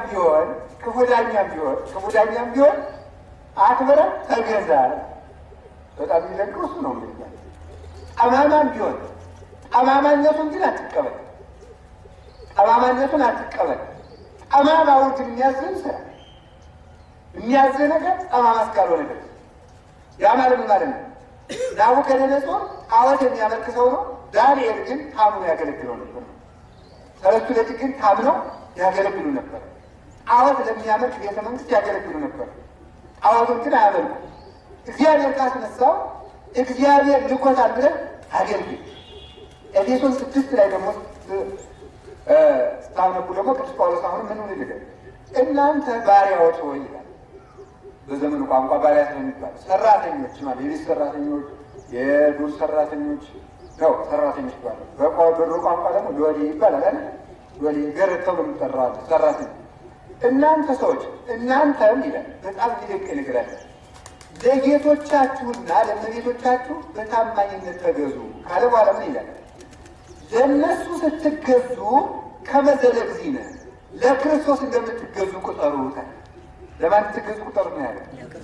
ይሄ ሁላችሁ አሁን አንድ ሰው ለወር 10 ብር ሊቀጥረኝ እኔ ዋባሽ እንጨት ልቀምስ እሺ 50 ብር የሚቀረኝ 100 ብር 100 ሺህ ብር ማርኩት እንጨነቃል። አሁን ብሩ ስለማንቀበለው የደጋጋችን መጥራት እንችላለን። እንደዚያ የሚጣይ ችግር የለም። እሱን ስታገለግል ደሞዝ ሊቀንስብኝስ ቢያባርርኝስ እያልክ ሳይሆን በትክክል የዚያን ሰው እግር ስታጥብ፣ ለዚያ ውሃ ስትቀዳ፣ እንጨት ስትለቅም፣ ወጥ ስትሰራ፣ አልጋ ስታነጥፍ፣ ቤት ምን ስታረግ በሙሉ ድስት ስታጥብ የክርስቶስን ድስት እያጠብክ እንደሆነ ቆጠ። የእግዚአብሔር መጽደቂያው ግን አይደቃል። ሰው ማጽደቅ የሚፈልግበት መንገዱ በጣም ብዙ ነው። ሰው በሰራተኝነቱ ታምኖ ሲያገለግል ክርስቶስን እያገለገለ እንደሆነ ከቆጠረው እዚያ መቼስ አሁን የከተማ ሰው ሰራተኛ ሲቀጥል አይደረስ ማለት እንደዚሁ ተኝቶ ኑግሬን አንሱልኝ ማለት ነው የሚቀር። እዚህ አስደግፉኝ፣ እዚህ ደግፉኝ፣ እንደዚህ ወዱ ጀዌ በሽታ ያለ በዛ እኮ ነው ደም ግፊት ስኳር እያደረጋችሁ አስተኝቶ እዚያ መከራ የሚያበላቸው እኮ። በዚህ ደግፉኝ፣ በዚያ አስተኝ እንትኑን አላጠፍሽውም፣ ካስቱን አላጠፍሽውም፣ ሴቱን አላለወጥሽውም፣ ጫማዬን አውልቅ ተገልጦ መቼስ አይደረሳችሁ ይህ ያለ። በእውነት ግን እግዚአብሔር የፈጠራቸው ፍጥረታት እንደነሱ መጽደቅ እንደሚፈልጉ እግድ ቤተክርስቲያን ልሳለም ሲሉ እንኳን ቃል ሊሳለሙ አይፈቅዱላቸው። አንቺ ልጅ ወዲያና ወዲያ ትለኝ ቤቱን አስተካክለሽ ቡና ፍስተሽ እንደዚህ ወዝጉዘሽ እንዲህ አድርገሽ ቆይ ብለሽ ለሆኑ እስቱ እያጠርቆች መጣሽ እንዳይወልድበት አብሮ መጽደቅ የሚፈልግ ግን እናንተ እንዲሁ በጣም የሚገርመው ቅዱስ ጳውሎስ እንደሚታወቃላችሁ ስለ እግዚአብሔር ብላችሁ ለጠማማ ሰው ቢሆን ተገዙ ይላል። ስለማን ብላችሁ? ስለ እግዚአብሔር ብላችሁ። ሰውየው ጠማማ ቢሆን እንኳን እንደዚያ እንኳን ሊላችሁ ከዚያ እንኳን ቢያስቀራችሁ ግድ የለም። እናንተ ጌታዬ ኢየሱስ ክርስቶስ ይሄን ያንተ መግቦት ነው። ለእነዚህ ሰዎች ሀብት የሰጣቸው አንተ ነህ። እንዲከብርኝ ያደረግህ አንተ ነህ። አንተን እያገለገልኩ እነሱን እያገለገልኩ አይደለም። የእነሱን ተሪት ሳይሆን የአንተን ቸርነት አገለግላለሁ ብሎ በታማኝነት ካገለገለ ይህ ሰው እግዚአብሔር ነው የሚያገለግል። እንግዲህ የልብ በሉ። አሁን በአዲስ ኪዳን ያለ ነው። ለተሾመ ባለስልጣን ስንገዛ ለማን መገዛት ሆነ? ኧረ በሉ። ለአሰሪዎቻችን ስንገዛ ለማን መገዛት ሆነ? ለእግዚአብሔር። በጣም ጥሩ። ለአሰሪዎች መገዛት ለእግዚአብሔር መገዛት ከሆነ፣ ለባለስልጣን መገዛት ለእግዚአብሔር መገዛት ከሆነ፣ ለካህን መገዛት ለማን መገዛት ይሆናል? ለእግዚአብሔር መገዛት ይሆናል። አሁን እንግዲህ ልብ በሉ። አንድ ጥያቄ እናንሳ። አንድ ሰው ከአንድ ካህን ሄዶ ቢናዘዝ ለኢየሱስ ነው ለቄስ ነው የተናዘዘው? ለክርስቶስ። በካህኑ ለማን የተናዘዘ? ለክርስቶስ ነው። ልክ በጌታው ለክርስቶስ እንደሚገዛው፣ በእመቤቷ ለክርስቶስ እንደምትገዛው፣ በባለስልጣኑ ለክርስቶስ እንደሚገዛው፣ ባለቃ ለክርስቶስ እንደምትገዛው፣ በካህኑ ለማን ትገዛለህ ማለት ነው? ለክርስቶስ እንገዛለን። ካህኑ ከራሱ ፈጽሞ አንዳች ሊያደርግ ፈጽሞ አይቻልም። እግዚአብሔር ይፍታል ይላል። ፈትቻለሁ ይላል። ምንድን ነው የሚለው? አሁን ባሳልማት ምንድን ነው የምላቸው? አቤት እግዚአብሔር ይፍታል። እኔ ፈትቻለሁ ካለ የሰውዬ ነገረኛ ነው። እግዚአብሔር ይፍታል የሚለው ስሬቱን የሚሰጠው እግዚአብሔር ነው። ለዚህም ከቅዱሳት መጻሕፍት ማስረጃ አባቶቻችን በጣም በሰፊው አብቶትና መንፈሳዊ ሰው ባገኘ ጊዜ ሊፈውስ ወደሚቻል ሰው ይደቀናል። ምን ሊል ወደሚቻል? አቤት የምንናዘዝባቸው በጣም ብዙ መስፈርቶች መንፈሳዊ ሰው የሚባል ምኩር፣ ስዩም፣ ፍነው መሆን አለበት። እነዚህ ሶስት ነገሮችን ማሟላት አለበት። ምኩር፣ ስዩም፣ ፍነው። ምኩር፣ ስዩም፣ ፍነው ያዛችሁ እስኪ በሉ። ምኩር፣ እሺ፣ ስዩም፣ ፍነው መሆን አለበት። ምኩር ማለት የተፈተነ ካህን መሆን አለበት። የተፈተነ ካህን የተማረ መሆን አለበት። የተማረ መሆን አለበት። አሁን እንግዲህ ችግር ሊፈጠር ይሆናል። የተማረ እይኩን አሃዲ ቀሲስ ዘያእመረ መጻሕፍተ አምላካውያተ ወፈድፋደሰ አርባዕተ ወንጌላተ ሰለስቱ ክፍታ ለገጻቸው ሲናገሩ 81ዱን የእግዚአብሔር አምላካውያት አምላክ ወዶ ያጻፋቸውን 81ዱን መጻሕፍት ያልተማረ ሰው ካህን ሊሆን አይገባው። ይልቁንም አራቱን ወንጌል ያልተማረ ካህን ሊሆን አይገባው። ምኩር ተፈትኖ ተምሮ እሱ ብቻ መሰላችሁ ምግባሩ ይፈተን ነበር። ድሮ ዲቁና ሊሰጥ ሲል ጳጳሱ ይሄዳሉ። ዛሬ ስራም በዝቶ ምን በዝቶ ካህንና ጳጳሳቶች ጥቂቱ ነው እንጂ ዲያቆን ሊሰጥ ስለ ዳዊት ተምራል ማን ዲያቆን አይባልም። አብያተ ክርስቲያን ይመጣል። ሚካኤል ሊያገለግል ከሆነ እዚህ ሚካኤል ጳጳሱ ይመጣሉ ይላሉ። እገሌም ዲቁና ልሰጠው ነው የምታውቁበት ነውር አለ ትርም ጠይቃሉ። ብዙ ተሰብስበው በፍጹም ነውር የለበትም ሲልኩት ሲጠሩት አቤት ሲልኩት ወዴት የታመነ ነው ነውር የለበትም ብሎ አገር ይመሰክርለታል። ጥሩ አገር መሰከረ። ካህናት እንትላላችሁ ነው አለ የገሬ ቤተሰቡ ሰጥቶ ከቶ ያሳደገው ከንጹህ ባል ሚስቱ የወለደው የገሬ ልጅ ነው ከንጹህ ስር የበቀለ ዘር ነው ብሎ ይመሰክርለታል።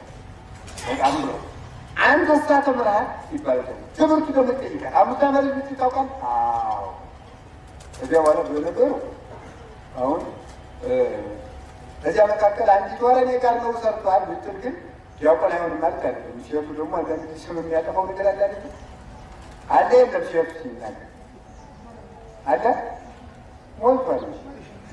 ሞልቷል አይደል? እራሳቸው ቄሴ እንዲሁ በመስቀል ይዙ ብላ ጡቷን ደረቷን ገልጣ ሰጥተኋላ ቄሴ እኮ ዳሰሱ ብላ ደግሞ ማውራት ነው። እንደ ይድረስ እኮ ነው ማምላክ እንዲሆን እንዲሁ እናንተ እኮ መጥቶ እንደዚያ ብሎ የሚናዙ ሰዎች ስላሉ እኮ ሳላስበው አንድ አባት እንዲህ አረጉ። መጀመሪያ ባሽና እንደዚህ ያለ ነው ይሁላችሁ ግን ማለት ከልቤ ነው ለካ እንዲሁ ራሳችሁ የምትሰሩት ክፋት ነው። በቆስጠንጢኖስ ጉባኤ ጊዜ በቁስጥንጥንያ ጉባኤ ጊዜ በጣም የሚያስደንቃችሁ ጢሞቴዎስ ዛልወጥሪት ነበረ የጉባኤው ሊቀመንበር ከሶስቱ ጉባኤያት ባሉት እና መናፍቃን አባ ጢሞቴዎስን በክርክር እንደማይችሉት ገባቸው። ምን እናድርግ? አንዲት ዘማዊ ብር እንስጣትና ከኔ ልጅ ወልዷል ትበልተናል። ልጅ ወልዷል ትበል ምን ሆነ ሲዋላ መሰለኝ ሄደችና እንደዚህ በይ እንደዚህ ስሙ ገሌ ነው አባ ጢሞቴዎስ አገረ ስብከቱ ገሌ ይባላል እንደዚህ ነው በቃ ተብሎ ተነግሯል። እኛ ብር ደግሞ ስጨርስ ይህን ስትሻል ከጉባኤው ጳጳሳቱ ጉባኤ ሰሰች ትብላ መጣች። ማያፈር ሰው አጣጣለ ድረስ ዘዋላ መተሳሰብ ተላወጣችና ገብቷቸው የላባቱ አንዱ ጳጳስ ቆሙና አንቺ እኔ ጢሞቴዎስ ነኝ ከአንቺ ጋር ነው የሰራው አለ። ግን ጢሞቴዎስ አይደለም አውቆ አዎ ብላቆች ግን ማለት አይደሉም። ግን ጢሞቴዎስ ግን አይደለም ሌላው ጳጳስ ነው ያላት ማለት ነው። በዋርዳ ተመለሰች ማለት ዛሬ በዛሬ በየካቲት ስንት ቀን ነው ዛሬ? የካቲት 27 ቀን ዛሬ የዋለው በዓል አባ ወስጣቴዎስ ዘቆስጠንጥንያ የሚባል በጣም ትልቅ የቤተክርስቲያን አባት ነው ዛሬ መታሰቢያ እና ቅዱስ ዮሐንስ አፈወርቅ ደጋግሞ በድርሳኑ የመሰከረለት ትልቅ ሊቅ ትልቅ ቅዱስ አባት ነው እና በቤተ ክርስቲያን አንድ ሰው ሊቅ የሚባለው በጣም ብዙ የሚያውቅ ሰው አይደለም። የሚያውቀውን ነገር በተግባር የሚኖር ለዚያ ደግሞ መስዋዕትነት የከፈለ ከሆነ ሊቅ ይባላል እንጂ ማወቅ ሊቅ አያሰኝም። አጋንንትም ያውቃሉ። ከዚያ ምን ሆነ መሰላቸው? ማወቅ የሚገባውን አላወቅም። ይሄንንም ሰው እንደዚህ በጉባኤ ጊዜ ምን እናድርግ? አርዮሳውያን ብድግ ብለው ይህንን ጳጳስ እንግዲህ በዝሙት ካላስጠረጠረው በክርክር አልሆነልን። አንድ ሱ እንደዚህ ብትጠቀምላት ልጅ ወልዷል ደግሞ ይቺ ሄደችና ይቺ በአማርኛ ዳፊቱ ላይ ወልድ አለኝ ብሎ ተቀብትም ማለት ታመመች ልትሞት በፀሐይ መጋጃ ምዕመናን ደግሞ እንዳናያቸው ብዙ ኤዎስጣቴዎስ የሚባል ጳጳስ ፍትልክ ብሎ በሀገራችን እንዳይመጣ አሁን እንደዚያ ስትባል የምትሉ ናት። በኢንተርኔት የተለጠፈው ሙሉ ሳይሆን አባ ግን ሰው መሰሏችሁ እንዲህ ያሉ በፍጹም እረን የልንገር ከፈለክ እኔ መረጃ እስከ አፍንጫዬ ነው ያለ እስከ ግህኔ እንኳን እስከ አፍንጫ ነው እንኳን ድረስ እኮ ነው እናንተ ሰው በሆኑ ብሎ የታመኑ እኔ አይ እኔ ታመመች ሄደች ሞት ካህን ቀረባል። ምንድን ነው ችግርሽ እናቴ? ሰው ሁሉ ይውጣልኝና ልናዘዝ። እኔ በስም ተመሳሳይ ዮስጣቴዎስ ከሚባል ሰው ነው እየጸነስኩት ኤዎስጣቴዎስ ከሚባል ለቀንስ ይዛ ጊዜ ከመሟት ፈወስ እንደገና መምህራን ተቀብለው አባ ኤዎስጣቴዎስን በመምህርነት ተቀበሉት። እንዲህ ያለ መከራ ሰማዕታቶችም ደግሞ ሊኖር ይችላሉ ማለት ያንን ተጠቅቆ ጳጳሱ መርምሮ ካህን ክህነት ይሰጠዋል። ምኩር ማለት የተፈጠረ የተማረ ነው። ከዚያ ተመልከቱ፣ ምኩር ስዩም የተሾመ መሆን አለበት። አንድ ሰው ንስሐ ሊገባበት የሚገባው የተሾመ መሆን አለበት። ቤተ ክርስቲያን የሾመችው ምስክር የሰጠችው። አሁን በጣም ነው የሚገርማችሁ እኮ አድራሻ ያለው ሰው መሆን አለበት። የት ደብር ነው የምታገለግል? ደብር ሄድ ነው። አንድ ካህን ከደብሩ ውጭ ያለ ደብሩ ኤጲስቆጶስ ፈቃድ፣ ኤጲስቆጶስ ማለት አለቃው ማለት ነው። እንግዲህ ጳጳስ ሊቀ ጳጳሱ ኤጲስቆጶስ የሚባለው ግን የደብሩ ቆሞሱ ማለት ነው። ያለሱ ፈቃድ ደብር ቀይሮ ከሌላ ደብር እሑድ ቀን ቢያረፍድ ክህነቱ ይሻራል ይላል። ደብር ቀይሮ ቢያረፍድ አሁን ደብር አያውቃቸው፣ አድራሻ የላቸው። ጎንደርም አሉ ብሎ ዶርም ተከራይተው ቅባ ቅዱስ የሚቀሩ ዲውካይ ድረስ እኮ ነው እናንተ ቤተ ክርስቲያን ውስጥ ይሄዱ ወይ መጽሐፍ የሉበት ወይ ቅዳሴ አይቀድሱ ወይ ሰዓታት አይቆሙ ወይ አቋቋም አይቆሙ ወይ አጥማቂ አይዱ ወይ ምን አይደሉ። ሲጀመር እንደው ሁሉም ቢናገሩት ወድባዶ ይቀራል ነው። ሲጀመር አጥማቂ የሚባል ዲፓርትመንት የለም ቤተ ክርስቲያን። ሰምታችሁ አላደለ እንክትክቱን መናገር ይሻላል እንጂ አጥማቂ የሚባል የስራ ክፍል የለም። አንድ ካህን ማንኛውም ካህን ማጥመቅና ማቁረብ ነው። ሁለት ሀብት ነው ለካህን የተሰጠው። ክርስቶስ ይህን መስቀል የሰጠው ሁለት ነገሮች ብቻ ነው። ሁለት መክሊት የሰጠው አለ ይላል አይደለ? ሁለት መክሊት የሰጠው አለ። ሁለት መክሊት የሰጠው ካህን ሁለት መክሊት ምንና ምን ማስተማርና ማቁረብ ወይም ማጥመቅና ማቁረብ። ሲማጥመቅና ማቁረብ ሆኑ ሳያስተምር ያቆርብ እንዳለበት የማን ሥጋ እንደሆነ አልነገራቸውም እና አስተምሮ ባያቆር ዕዳ አለበት። በምን ህመማቸውን ተቀብሎ መድኃኒት አልሰጣቸው ነው። እነዚህ ዕዳዎችን ነው የሚጓዳው። ስለዚህ ተመልከቱ፣ የተሾመ ስዩም መሆን አለበት። ከዚህ ቦታ ቁጭ በል፣ ከዚህ ቦታ አገልግል የተባለ የተመሰከረለት ሰው መሆን አለበት። አሁን በየሜዳው ንስሐ እንግቡ የሚባል ገዳም ደርሶ ጸበል ተረጭቶ የመጣ አንድ 40 ቀን ሕፃን ይሆናል። ውሸት እያለ ተቾፍቹፈ መጣ። የ40 ቀን ሕፃን መናዘዝ አለብን። ጌታ ኃጢአትህን አውጥተህ መናዘዝ አለብን። ሰርቅ ያለው ቀጠፍ ያለው ብለህ ስትሰርቅ ካላፈርክ ሰርቅ ያለው ስትል ልታፍር ይገባል። ይህንን አውጥቶ መናገር የሚገባል። እንደዚያ የሚያደርጓሉ። አሁን አዲስ አበባ አሉ በየስፍራው እንትና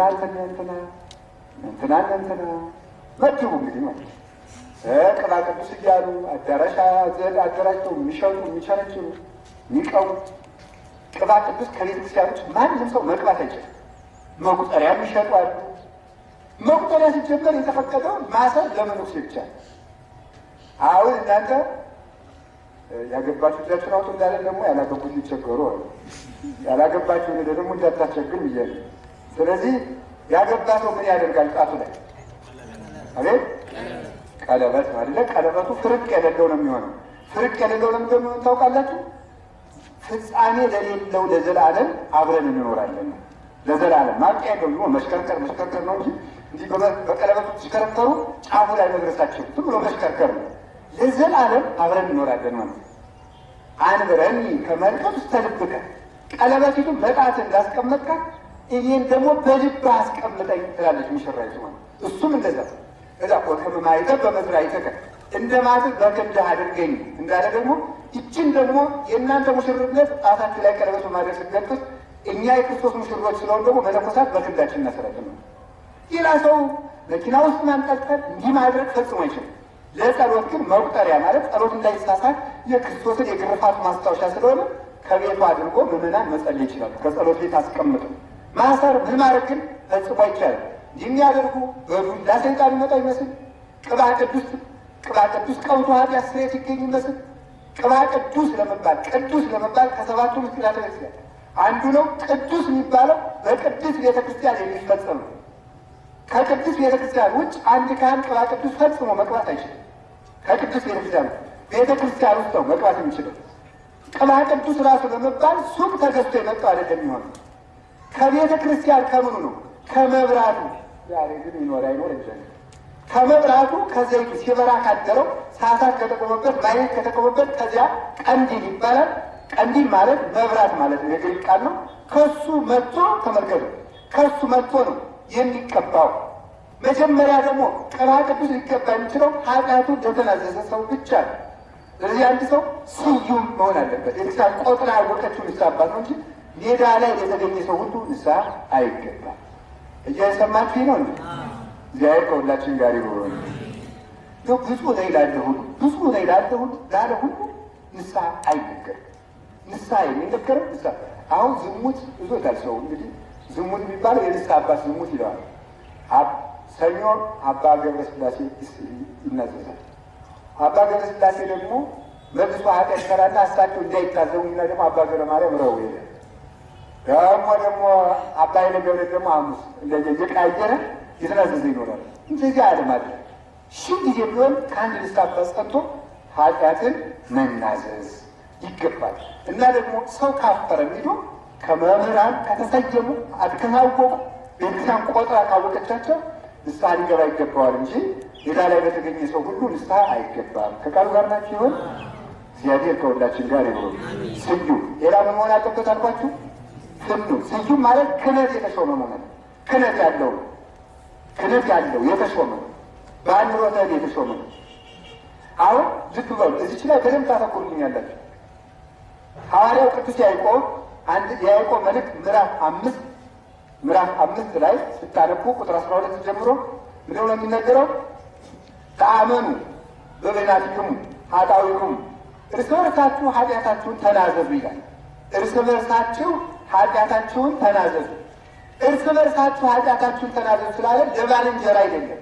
ምን ለሆነ መሆን አለበት? ስዩም ለሆነ እርስ በርሳችሁ እንግዲህ ለምን ይላል ቢባል ሰውየው ካህኑ በክህነቱ ከኛ ቢበልጥ በሰውነቱ እንደኛ ሰው ስለሆነ እርስ በርሳችሁ ይለዋል። እርስ በርሳችሁ። ሁለተኛ እይቅሰም ነዚያ ጸጋ ለሊሁ ሰው ለራሱ ክህነትን ገንዘብ ማድረግ ወይም ጸጋን ገንዘብ ማድረግ አይችልም እንዳለ ቅዱስ ዮሐንስ በጌታ ራሱ ነው በዮሐንስ ወንጌል እንደተናገረው ሰው ለራሱ ጸጋን ገንዘብ ማድረግ አይችልም እንደተባለ ሰው ለራሱ ንስሐ አባት መሆን አይችልም። እኔ ካህን ስለሆንኩ ለራሴ ንስሐ አባት አልሆንም፣ ለሌላው ነው የምናዘዘው። እርስ በርሳችሁ የተባለ አንደኛ እንደኛ ሰው ስለሆነ ለምእመናን ጭምር ሲነገር፣ ሁለተኛ ካህኑን ለካህን መናዘዝ ስላለበት እርስ በርሳችሁ አለ። እርስ በርሳችሁ ስላለ ባልንጀራ ለባልንጀራ ሴት ለሴት ወንድ ለወንድ ንስሐ አይገባም። እንግዳ ምንድን ስዩም ለሆነ ለምን ቢባል በደንብ ትሰሙኛላችሁ። ጌታ 5000 ሕዝብ አስተምሯል። 5000 እንጀራ አብልቷል። 5000ውን ግን የማሰርና የመፍታት ስልጣን አልሰጠም።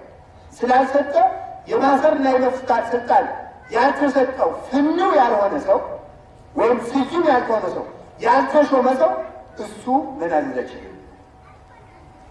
ከቃሉ ጋር ናቸው።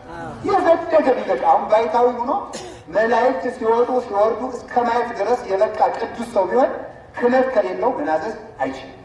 ክህነት የሌለው ሰው መናዘዝ ፈጽሞ አይችልም። ምክንያቱም ምን አለ ጌታ? ንሥኡ መንፈሰ ቅዱሰ እነሆ መንፈስ ቅዱስን ተቀበሉ ለእለ ኀደግሙ ኃጢአተ ይትሐደግ ሎሙ ወለእለ ኢያሐድግሙ ኃጢአተ ይትሐደግ ሎሙ። መንፈስ ቅዱስን እንካችሁ ተቀበሉ። ጌታ ኢየሱስን በተዘጋ ቤት ገብቶ እፍ አለባቸው። በእነማን? በ12ቱ ላይ 5000 ላይ እፍ አለ ተባለ። 12ቱ ላይ እፍ አለ። ስብከት ለ5000፣ እንጀራ ለ5000፣ ፈውስ ለ5000፣ ትምህርት ለ5000 ተነግሯል። ማሰር መፍታት ግን ለካህናት የተሰጠው ለ12ቱ ብቻ። ስለዚህ ምን አላቸው? ወደ እነሱም ገብቶ እፍ አለባቸው። እንካችሁ መንፈስ ቅዱስን ተቀበለ። እናንተ ኃጢአቱን ይቅር ያላችሁለት ኃጢአቱ ይቅር ይባልለታል። እናንተ ኃጢአቱን ይቅር ያላላችሁለት ኃጢአቱን ይቅር አይባልም ብሎ በዮሐንስ ወንጌል ምዕራፍ 20 ላይ ጌታችን በአብ ተናግሯል። ኃጢአቱን ይቅር ያላችሁለት ኃጢአቱ ይቅር ይባልለታል፣ ያላላችሁለት ይቅር አይባልም። ስለዚህ ኃጢአትን ይቅር የማለት ስልጣን ከ5000 ተለይቶ ለ12ቱ ብቻ የተሰጠ ነው እንጂ ሁሉም ሰው ክህነትን አላፈሰም። የማሰርና የመፍታት ስልጣን የተሰጣቸው ለቅዱሳን ሐዋርያት ነው። ኋላ ቅዱሳን ሐዋርያት እጃቸውን የጫኑበት ሁሉ እጃቸውን የጫኑበት ሁሉ ምን ይሆናል? ካህን ይባላል።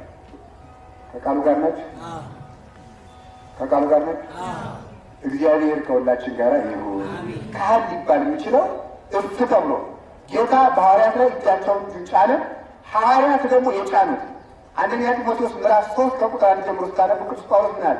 ሁሉም ሰው ካህን ሊሆን እንደማይችል በማንም ሰው እጅህን አትጫን ብሎ።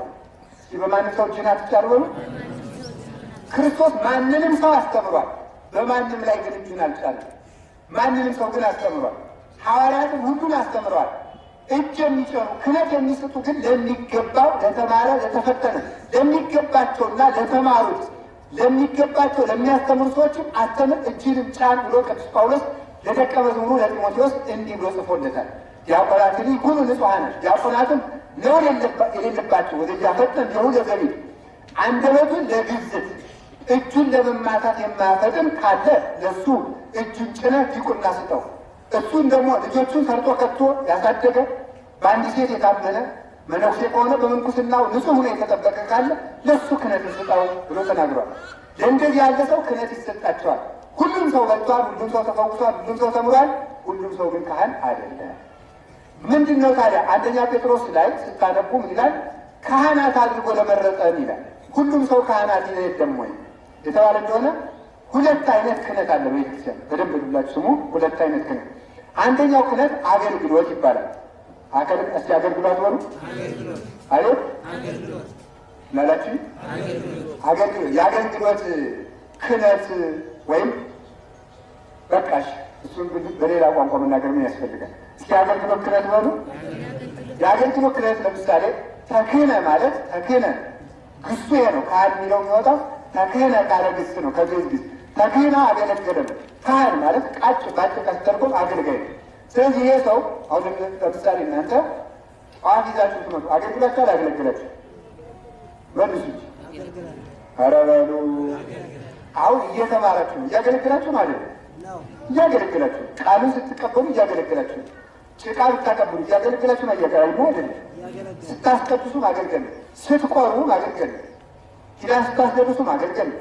ለድሃ ስትሰጡ ማገልገል ነው። ድሆችን ስትመግቡ ማገልገል ነው። የታሰረ ስትጠይቁ ማገልገል ነው። ጌታ ምን አላቸው? ተርቤ አብልታችሁኛል፣ ተጠምቼ አጠጥታችሁኛል፣ እንግዳውን እየተቀበላችሁ መቼ ተርበህ አብልተን ግን ዘገበርክሙ ለአሐዱ እምእሉ ንዑሳን ኢዘገበርክሙ ከታናናሾቹ ከእነዚህ ከታናናሾቹ ለአንዱ ያደረጋችሁት ለእኔ ያደርጋችኋል ማለት ነው ስላለ ጓደኛን ማገልገል ክርስቶስን ማገልገል ነው። ስለዚህ እሱ ክህነት ይባላል።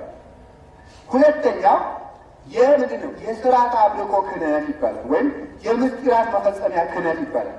ይሄኛው ሰውን የሚያስሩ የሚፈቱበት፣ ቀድሰው የሚያቆሩበት፣ ለእሱ ሁሉም ሰው ካህን ነው። እናንተ ካህናት ናችሁ ቤተክርስቲያን ለማገልገል በጸጋችሁ። አንድ ሁለተኛ እናንተ ለምን ካህናት ናችሁ? ካህን ማለት መስዋዕት የሚያቀርብ ነው።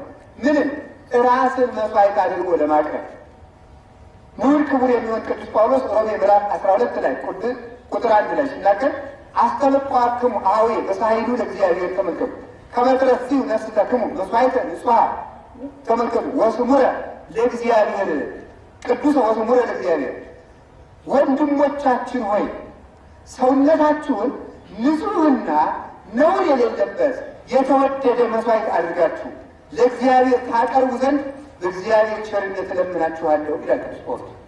የለመነው ቅዱስ ጳውሎስ ተማሪዎቹን የለመናቸው አንድ ልመና ነው። ምንድን ነው ስንለው ወንድሞች ሆይ ሰውነታችሁን ንጹሕ ነውር የሌለበት የተወደደ ቅዱስ መስዋዕት አድርጋችሁ ለእግዚአብሔር ታቀርቡ ዘንድ በእግዚአብሔር ቸርነት እለምናችኋለሁ።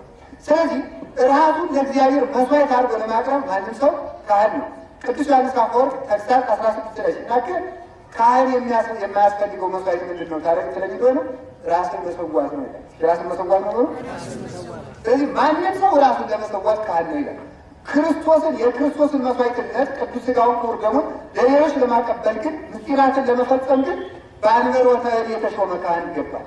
ለማገልገልና ራስን መስዋዕት ለማድረግ መጠመቅ በቂ ነው። ክርስቲያን መሆን በቂ ነው። ደግሞ እንደገና ተመልከቱ፣ ለማቁረብ፣ ለማሰር፣ ለመፍታት፣ ለመናዘዝ ደግሞ ከዚህ በላይ ድንግል መሆን ያስፈልጋል። መማር ያስፈልጋል። መመረቅ ያስፈልጋል። መሾም ያስፈልጋል። ፍኑ መላክ ማለት ነው። ፍኑ ማለት የተላከ ምኩር የተፈተነ ምሁር የተማረ ከዚያ ስዩም የተሾመ ፍኑ የተላከ ቤተክርስቲያን ያስተማራቸው ቄስ ገሌ እንዲህ አድርግልኝ፣ አባ ገሌ እንዲህ አድርግልኝ፣ አንተ አስተምርልኝ፣ አንተ አጥምቅልኝ፣ አንተ ቀድስልኝ፣ አንተ አቋቋምልኝ ብላ ቤተክርስቲያን በሜዳዬ ተሰማራልኝ፣ በጎችን ጠብቅልኝ ያለችው እሱ ሊያገለግል ይቻላል። ጌታ ሐዋርያትን በመከራ ፈተናቸው። 3 ዓመት ከ3 ወር አስተማራቸው። ከዚያ ምን አደረጋቸው? ሾማቸው። ከሾመት በኋላ ሂዱ አላቸው። አያችሁ፣ 3 ነገር መረጣቸው ካለ ከመረጠ በኋላ አስተማራቸው፣ አስተምሮ ፈተናቸው፣ ፈትኖ ሾማቸው፣ ሹሞ ላቃቸው። እነዚህን 5 ነገሮችን መመረጥ አለበት፣ መማር አለበት፣ መፈተን አለበት፣ መሾም አለበት። ተሹሞ የተላከ ሰው ካህን መሆን ይችላል። ለእነዚህ መናዘዝ ይገባል። እንድንናዘዝ አምላከ ቅዱሳን ይርዳን። ስለዚህ ሰው ራሱ በቃው ነቃው ብሎ ለራሱ ክህነትን መገንዘብ ማድረግና እግዚአብሔር ሆይ ኃጢአቴን ይቅር በለኝ በድያለሁ ብሎ ራሱ መናዘዝ አይቻለውም። የሚናዘዘው ለካህኑ ነው። ምክንያቱም የእግዚአብሔር መግቦት የሚሰጠው በወዳጆቹ ነው። ይህን ቅዱስ ጳውሎስ ሲናገር እንዲህ አለ። አንደኛ ቆሮንቶስ ምዕራፍ 4 ቁጥር 1 ላይ ሲናገር እንዲህ ይላል። ተመልከቱ፣ ከመዝጌ ለሃዲ ሁሉ በእንቲአነ ሰው ሁሉ ስለኛ ይህንን ያስብ ይላል። ሰው ሁሉ ስለኛ ምን ይበላል ቅዱስ ጳውሎስ? ይህንን ያስብ። ምን ብለን እናስብ ብለው ሰው ስለ ቅዱስ ጳውሎስ ምን ብሎ ያስብ? ሰው ስለ ጴጥሮስ፣ ስለ ሐዋርያት፣ ስለ ሌሎቹም ሐዋርያት ምን ብሎ ያስብ? የቅዱስ ጳውሎስ ልጆች ስለሆኑ ስለ ካህናት ምን ያስብ ግን ከመ አግብርቲሁ ለክርስቶስ ኔነ ወመጋበያነ ሥርዓቱ ለእግዚአብሔር። እኛ የክርስቶስ አገልጋዮች፣ የክርስቶስ ባሮችና የእግዚአብሔር የሥርዓቱ መጋቢዎች እንደሆን ያስብልን። የክርስቶስ ባሪያዎች ሆኑ፣ የእግዚአብሔር የሥርዓቱ መጋቢዎች። የሥርዓቱ መጋቢዎች ሆኑ፣ የሥርዓቱ መጋቢዎች። እናንተ ስለኛ ይናስቧል። ስለዚህ እግዚአብሔር መግቦትን የሚሰጠው እኛ የሥርዓቱ መጋቢዎች ነን እንዳለ እግዚአብሔር ሕዝቡን የሚመግባቸው በጳውሎስ በጴጥሮስ ኋላ ደግሞ ጳውሎስን በመሰሉ ጴጥሮስን በመሰሉ በንጹሐን ካህናት አድርጎ እግዚአብሔር መግቦቱን ይሰጣል። የስርየት መግቦት ይሰጣል። የስጋውን መግቦቱን፣ የደሙን መግቦቱን፣ የትምህርት መግቦቱን፣ የጥበቃ የጸሎት መግቦቱን በሙሉ በእነዚህ አድሮ ይሰጣል እና በእነዚህ እያደረ ስለሚሰጥ እንደዚህ መጋቢነትን በተሾሙ በእነዚህ መናዘዝ ይገባል። ከቃሉ ጋር ናቸው ይሆን? እግዚአብሔር ከሁላችን ጋር ይሆን። በዚያውም ላይ እንዲህ ይላል፣ አንስጣሴዎስ ጨምሮ ሲናገር እንዲህ ይላል፣ ዳግመኛም ወንጌል እንዲሁ ላይ ይመሰክርባቸዋል። እንደን የሚበድል ሰው ለሚበድል ሰው ለምን እናዘዛለን ለሚል ሰው ይሁን እንጂ በክህነቱ ከአንተ ይበልጣልና ልትናዘዝ ይገባል። ስለዚህም እንዲሁ ላይ ይናገራል። ምን ብሎ አንተ ሙፄው ለምድር እናንተ የምድር ጨው ናችሁ ሲሆን እናንተ የምድር ምኖች ናችሁ። ጨው የጨው ጥቅሙ ምንድን ነው? ሌላስ ምታውቃትን ብቻ አለቀ። ጨው ምን እንደምን ይጠቅማል? ሲፈልግ ለማጣፈጥ አንድስ። ሌላስ ጨው በጣም የሚገርም ነው። ከእሳትና ከውሃ ነው የተሰራ። የሚደንቀው ከእሳትና ከምንድን ነው? ከውሃ ነው የተሰራው እና በጣም የሚደንቅ ነገር ነው። ጨው ያነጻል። ምን ያደርጋል? ያነጻል። አንድ ሁለተኛ ጨው ያደርቃል። ምንን ይመስላችኋል? አቤት ቁስል። የቆዳ ነጋዴ አታውቁም? ምንድን ነው የሚቀባው? ቆዳውን ገዝቶ ጨው እኮ ነው የሚቀባው። ጨው ነው የሚቀባው። ጨው አያችሁ፣ ቁስል ይፈውሳል። ቁስል ይፈውሳል። ሌላ ጥቅም አለ። ስጋ እንዲሰነብት ሲፈለግ ምንድን ነው የሚቀባው? አባቶች የተረጎሙት እኮ ነው የሚያስፈልገው። ጨው ነው የሚቀባው። ከዛ በኋላ ምን ያጠፋለታል? አንደኛ እዛ የሚፈጠሩትን ተህዋሲያን ጥሎች በሙሉ ያጠፋለታል። ስጋው እንዳይፈርስ እንዳይበሰብስ ያጠፋለታል። ክፉ ሽታ እንዳይወጣ ይጠቅመዋል። የምን ማለት ነው? ክፉ ሽታ ማለት ኃጢአት ነው። እኛ የክርስቶስ መዓዛ ነን እንዳለ ቅዱስ ጳውሎስ ሁለተኛ ቆሮንቶስ ምዕራፍ 2:15 ላይ እኛ የክርስቶስ መዓዛ ነን እንዳለ፣ ኃጢአት የሚሰራ ሰው ደግሞ የዲያብሎስ ሽታ ነው። ንጹህ ሰዎች ደግሞ የክርስቶስ መዓዛዎች ናቸው። ክርስቶስ በእነሱ ሰውነት ይሸትታል። ሌሎች ከነሱ ክርስቶስን ያሸታሉ። ከነሱ ንግግር፣ ከነሱ አኗኗር ክርስቶስ ይቀሰማል። ምዕመናን እንደ ንብ ሆነው ክርስቶስን የሚቀስሙባቸው ሰዎች መልካም ጽጌረዳዎች ናቸው። እኛ የክርስቶስ መዓዛ ነን ሲበሉላችሁ፣ የማን መዓዛ ነን? የክርስቶስ መዓዛ ነን።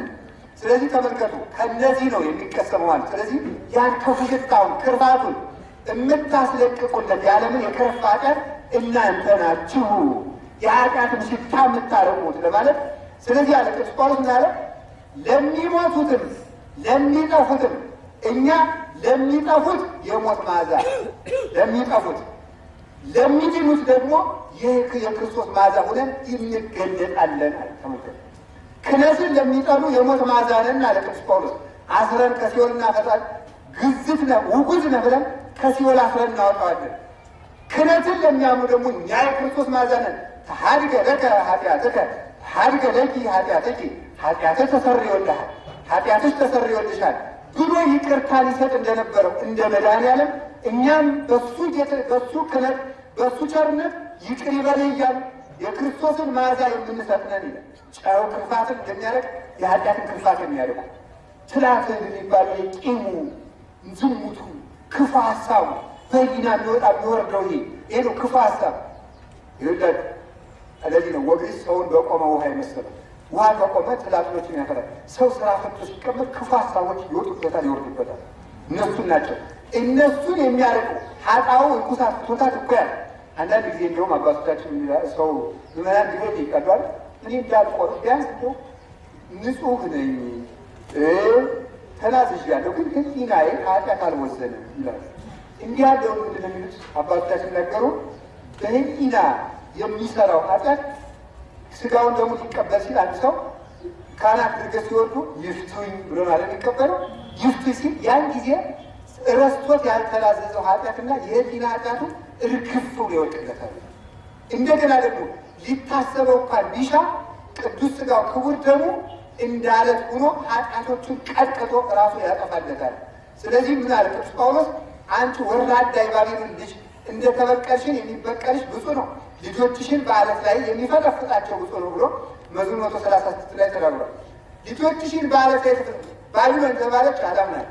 የባቢሎን ልጆች የተባሉት የህሊና ኃጢአቶች ናቸው። ልጆችሽን በአለት ላይ የሚፈጠፍጥ ብፁዕ ነው ያለው ቅዱስ ዳዊት ያንቺን ልጅ የሆኑትን የህሊና ኃጢአቶችን አለት በሆነ ስጋውና ደሙ የሚፈጠፍጣቸው ክርስቶስ ኑር ክቡር ነው ማለት ነው። አላችሁ የላችሁ? አይ ድረስ ማጠቃለል ስላለብኝ ነው ትንሽ ረዘም አደረኩ። እንጨርሳት። አንድ 10 ደቂቃ ጨምር።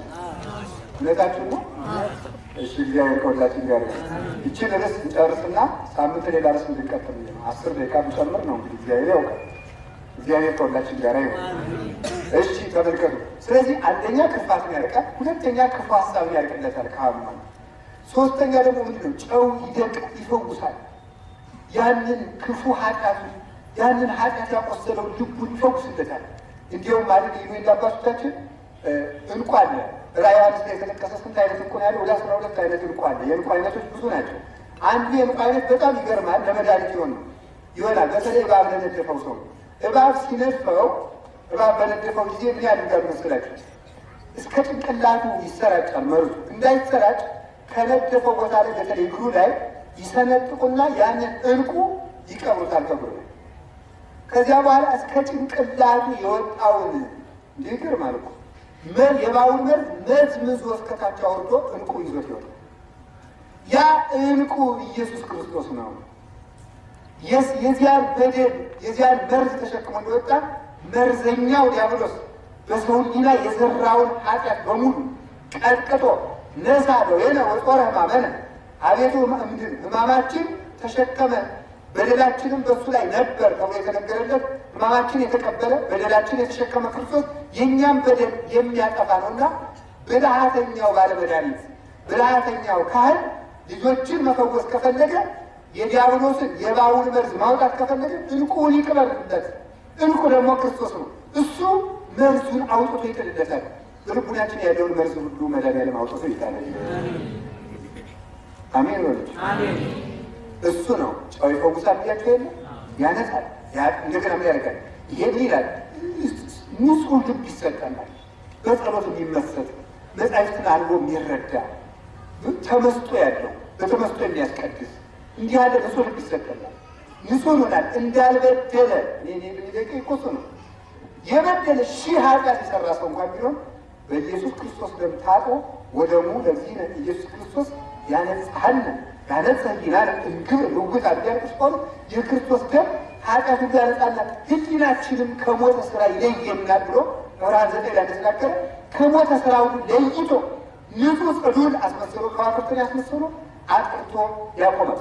እንደ ማጣፈጥ የጣፈጠ ምንኩስና፣ የጣፈጠ ድንግልና፣ የጣፈጠ ትዳር፣ የጣፈጠ ኑሮ የሚኖረው ክርስቶስ ካለ ክህነት ካለ ብቻ ነውና እናንተ ጨው ናችሁ አላቸው። ካለ ክህነት ይሁን ሁሉ ይሰራል እና እናንተ ጨው ናችሁ ካለ፣ ስለዚህ ጨው ከሌለ ፈውስ የለም፣ ምን የለም፣ መንጻት የለም፣ የቁስል መድረቅ የለም፣ የአራዊት መጥፋት የለም፣ ክፉ ሽታ አይርቅም። ልክ እንደዚህ ክህነት ከሌለ ካህናት ከሌሉ ይሄ ሁሉ አይገኝም። ስለዚህ ያለ ሐዋርያት ዓለም አልጫ እንደሆነ ያለ ክህነት አይድንም ሲል ነው።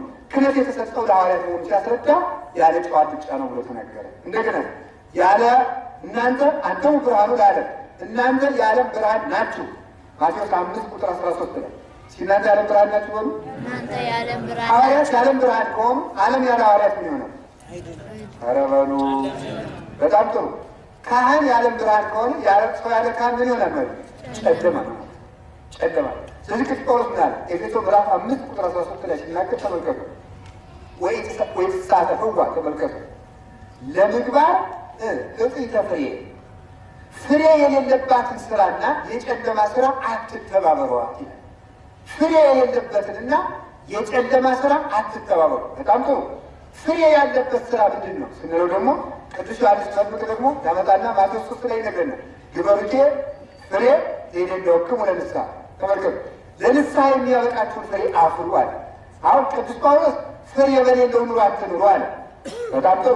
ፍሬ ምንድን ነው ብለን ደግሞ ዮሐንስ መጥምቅ ስንጠይቀው ፍሬማ የተባለ ለንስሐ የሚያበቃ ትምህርት ነው አለ። ትምህርት ጨለማ አትግቡ አለ ቅዱስ ጳውሎስ። ጨለማ የጨለማን ስራ አትውደዱ አለ። ጨለማ ምንድን ነው? በኃጢአት መኖር ጨለማ ነው። ብርሃን ምንድን ነው? ካህን ብርሃን ነው። ስለዚህ ሰው ለምን ወደ ብርሃን አይመጣም ስንለው ወዝንቱ ኩነኔሁ ለዝንቱ ዓለም ማለት ጌታ የዚህ ዓለም ፍርዱ በምንድን ነው ካላችሁ ወዝንቱ ኩነኔሁ ለዚህ ዓለም የዚህ ዓለም ፍርዱ ይሆናል። ምንድን ነው? ብርሃን ውስጥ መጻ ውስጥ ዓለም ብርሃን ወደዚህ ዓለም መጣ። ወአብደለ ሰብእ ጽልመተ ብርሃን፣ ሰው ግን ከጨለማ ይልቅ ብርሃንን ወደደ። እስመ እኩይ ምግባሩ፣ ስራው ክፉ ነውና። ከሰጥቶ ምግባሩ፣ ክፉ ስራው እንዳይገለጥበት፣ ኃጥእ እንዳይባል፣ ኃጢአተኛ ተብሎ በካህኑ ፊት እንዳይታይ፣ ክፉ ስራው እንዳይገለጥበት አለ። እስመ እኩይ ውእቱ፣ ስራው ክፉ ነውና። እስመ ኩሉ ዘእኩይ ምግባሩ ይጸልም ብርሃነ ወይመጽእ ኀበ ብርሃን ከመ ይትከሰቶ ምግባሩ፣ ስራው ክፉ የሆነ ሁሉ ወደ ብርሃን መምጣት አይፈልግም፣ ክፉ ስራው ይገለጥበታልና። ስለዚህ ሌባ ጨለማን እንደሚወድ አንድ ሰው የጨለማ ኑሮ እየኖረ እንደሆነ ምልክቱ ንስሐ አባት ባለመያዙ ይታወቃል። ባለመናዘዙ፣ ንስሐን ባለመውደዱ በጨለማ እየኖረ እንደሆነ ምልክቱ ይሄ ነው። ጌታ የዚህ ዓለም መፈረጃው ይሄ ነው። የዚህ ዓለም መፈረጃ ይሄ ነው። ምንድን ነው? ከብርሃን ይልቅ ጨለማን መውደዱ። ብርሃን ብሎ ማቴዎስ 3 ላይ የዚህ ዓለም ፍርዱ ይሄ ነው፣ ከብርሃን ይልቅ ጨለማን መውደዱ። ብርሃን እነማን ናቸው ስንለው ደግሞ እኔ የዓለም ብርሃን ነኝ። አንተ በምን ትገኛለህ ስንለው ደግሞ ሐዋርያትን እናንተ የዓለም ብርሃን ናቸው። በዚያ ውስጥ ላይ ደግሞ እንዲህ አለ። እንዲህ ማለቱን አልሰማም ይላል አነስጣሴዎስ። እነዚህን ጥቅሶች የጠቀሳቸው አስማምቶ ለንስሐ የሰራቸው ቅዱስ አነስጣሴዎስ ምን ብሎ ደግሞ ይናገራል? ለጴጥሮስ ያለውን አልሰማም ወዳጅ ወናሁ ውበት ከምራሁት ዘመንግስተ ሰማያት፣ እነሆ የመንግስተ ሰማያት መክፈቻ ቁልፍ እሰጥሃለሁ። ዘአሰርከ በምድር ይኩን እስረ በሰማያት፣ በምድር ያሰርከው በሰማይ የታሰረ ይሁን። ወዘፈታሕከ በምድር ይኩን ፍትሐ በሰማያት፣ በምድር የፈታኸው በሰማይ የተፈታ ይሁን ብሏል። እንግዲያስ ካህን ካሰረ ታስረህ ትቀራለህ፣ ካህን ከፈታ ተፈተህ ትቀራለህ። እንዲህ ብሏልና ለሁሉ ግን አልሰጠም። ቁልፉ ያለው በጴጥሮስ እጅ ላይ ነው። አንድ ሰው ከተጣላችሁት ቤቱን ቆልፋችሁ ቁልፉን መወርወር፣ ከተጣላችሁት እሱ ነው። ቤቱን ቆልፈው ቁልፉን ከወረወሩ ችግር ነው። መንግስተ ሰማያት በኃጢአት ተዘግታበት ቁልፉን ካህንን ደግሞ ካላገኘ ይህ ሰው ግን ወደ ቤት የተዘጋበት ሰውን ይመስላል። ወደ ተከፈተው በር እንገባ።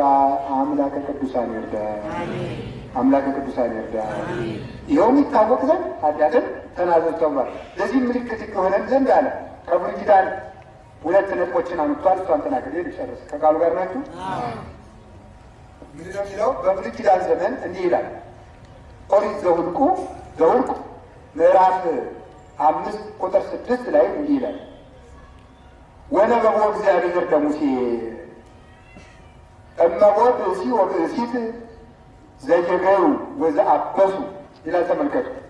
እግዚአብሔር ለሙሴ እንዲህ አለው፣ ወንድም ሆነ ሴት፣ ተመልከቱ፣ ወንድም ሆነ ሴት የእግዚአብሔርን ፈቃድ ይተላለፉ ዘንድ ኃጢአትን የሰራ በደልን የሰራ ሰው ቢኖር እነሱ ይናዘዙ።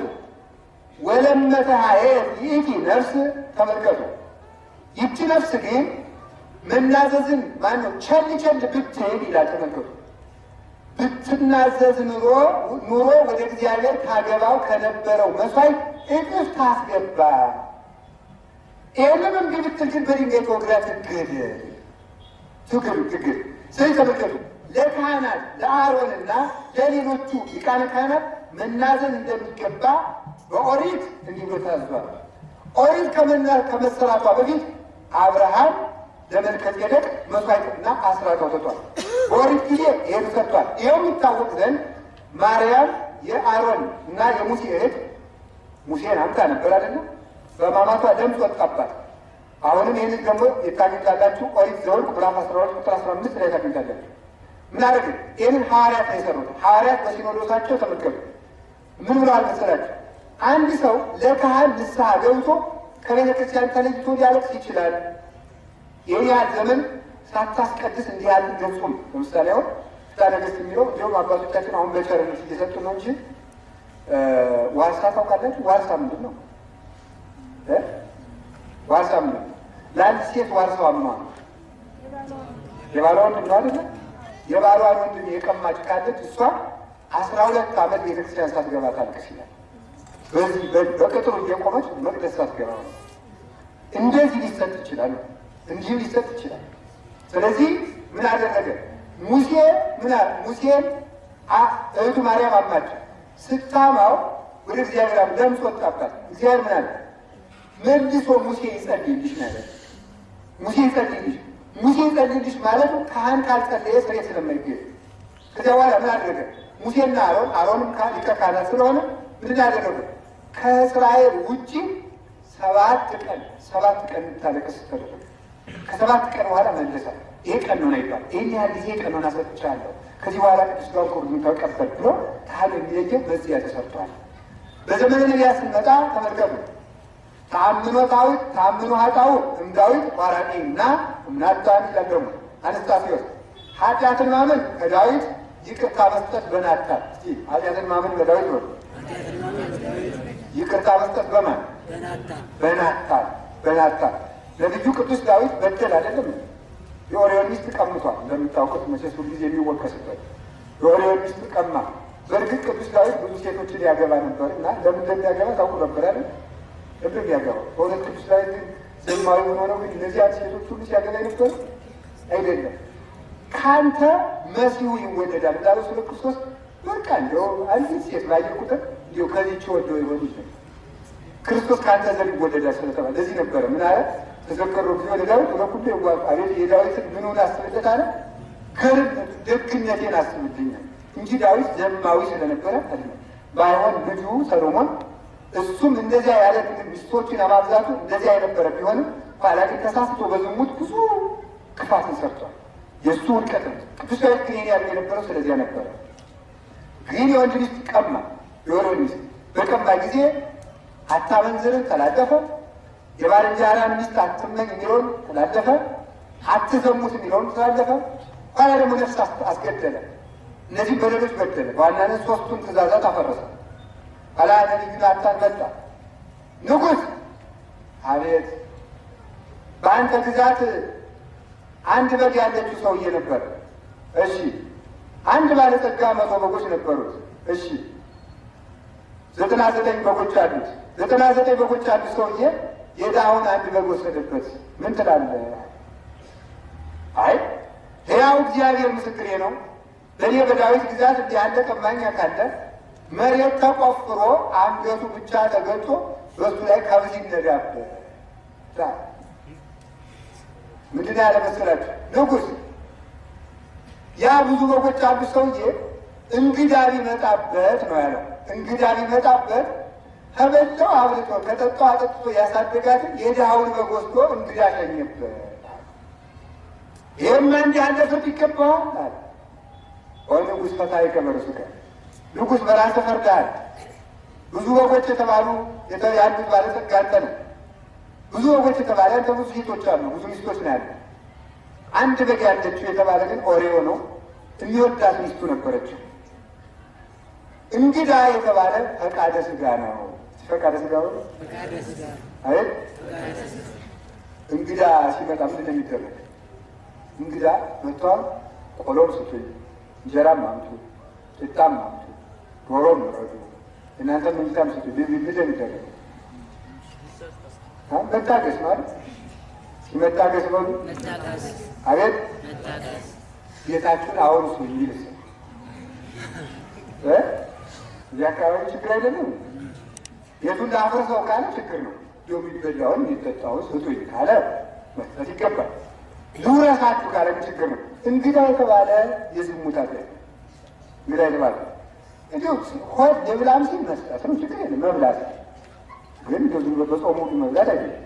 በርበኛ ሲልም ማለስ ይገባል። እንዲሁ ልረፍ ሲልም ማስተኛት ነው። ስጋን አሳርፎ ምሳ መቅጠል ተቃዋምካይ ስጋን ክፉ ደካማ እረፍ ሲለን ተኛ ብሎ አሳርፎ ነገር ይላላል።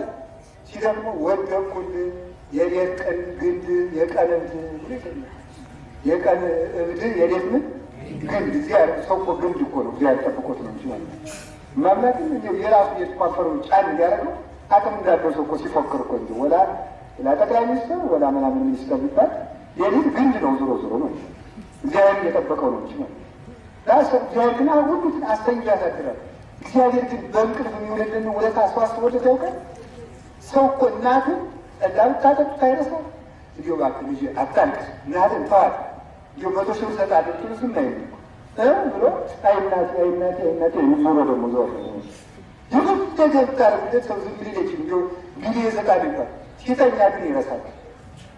እግዚአብሔር ሐዘን የሚሽረው በእንቅልፍ ነው። ድካምን የሚያበረታው በእንቅልፍ ነው። ጥበቃውን የሚያሳየው በእንቅልፍ ነው። ተኝተን ሳለ እንዲሁ ቁመንስ መቼም እኔም ሩጬ እንዲሁ አምልጬ ብለን እንችላለን። ያም ቢሆን አይደለም ግን ተኝተን ሳለ እግዚአብሔር ጥበቃውን ያሳያል።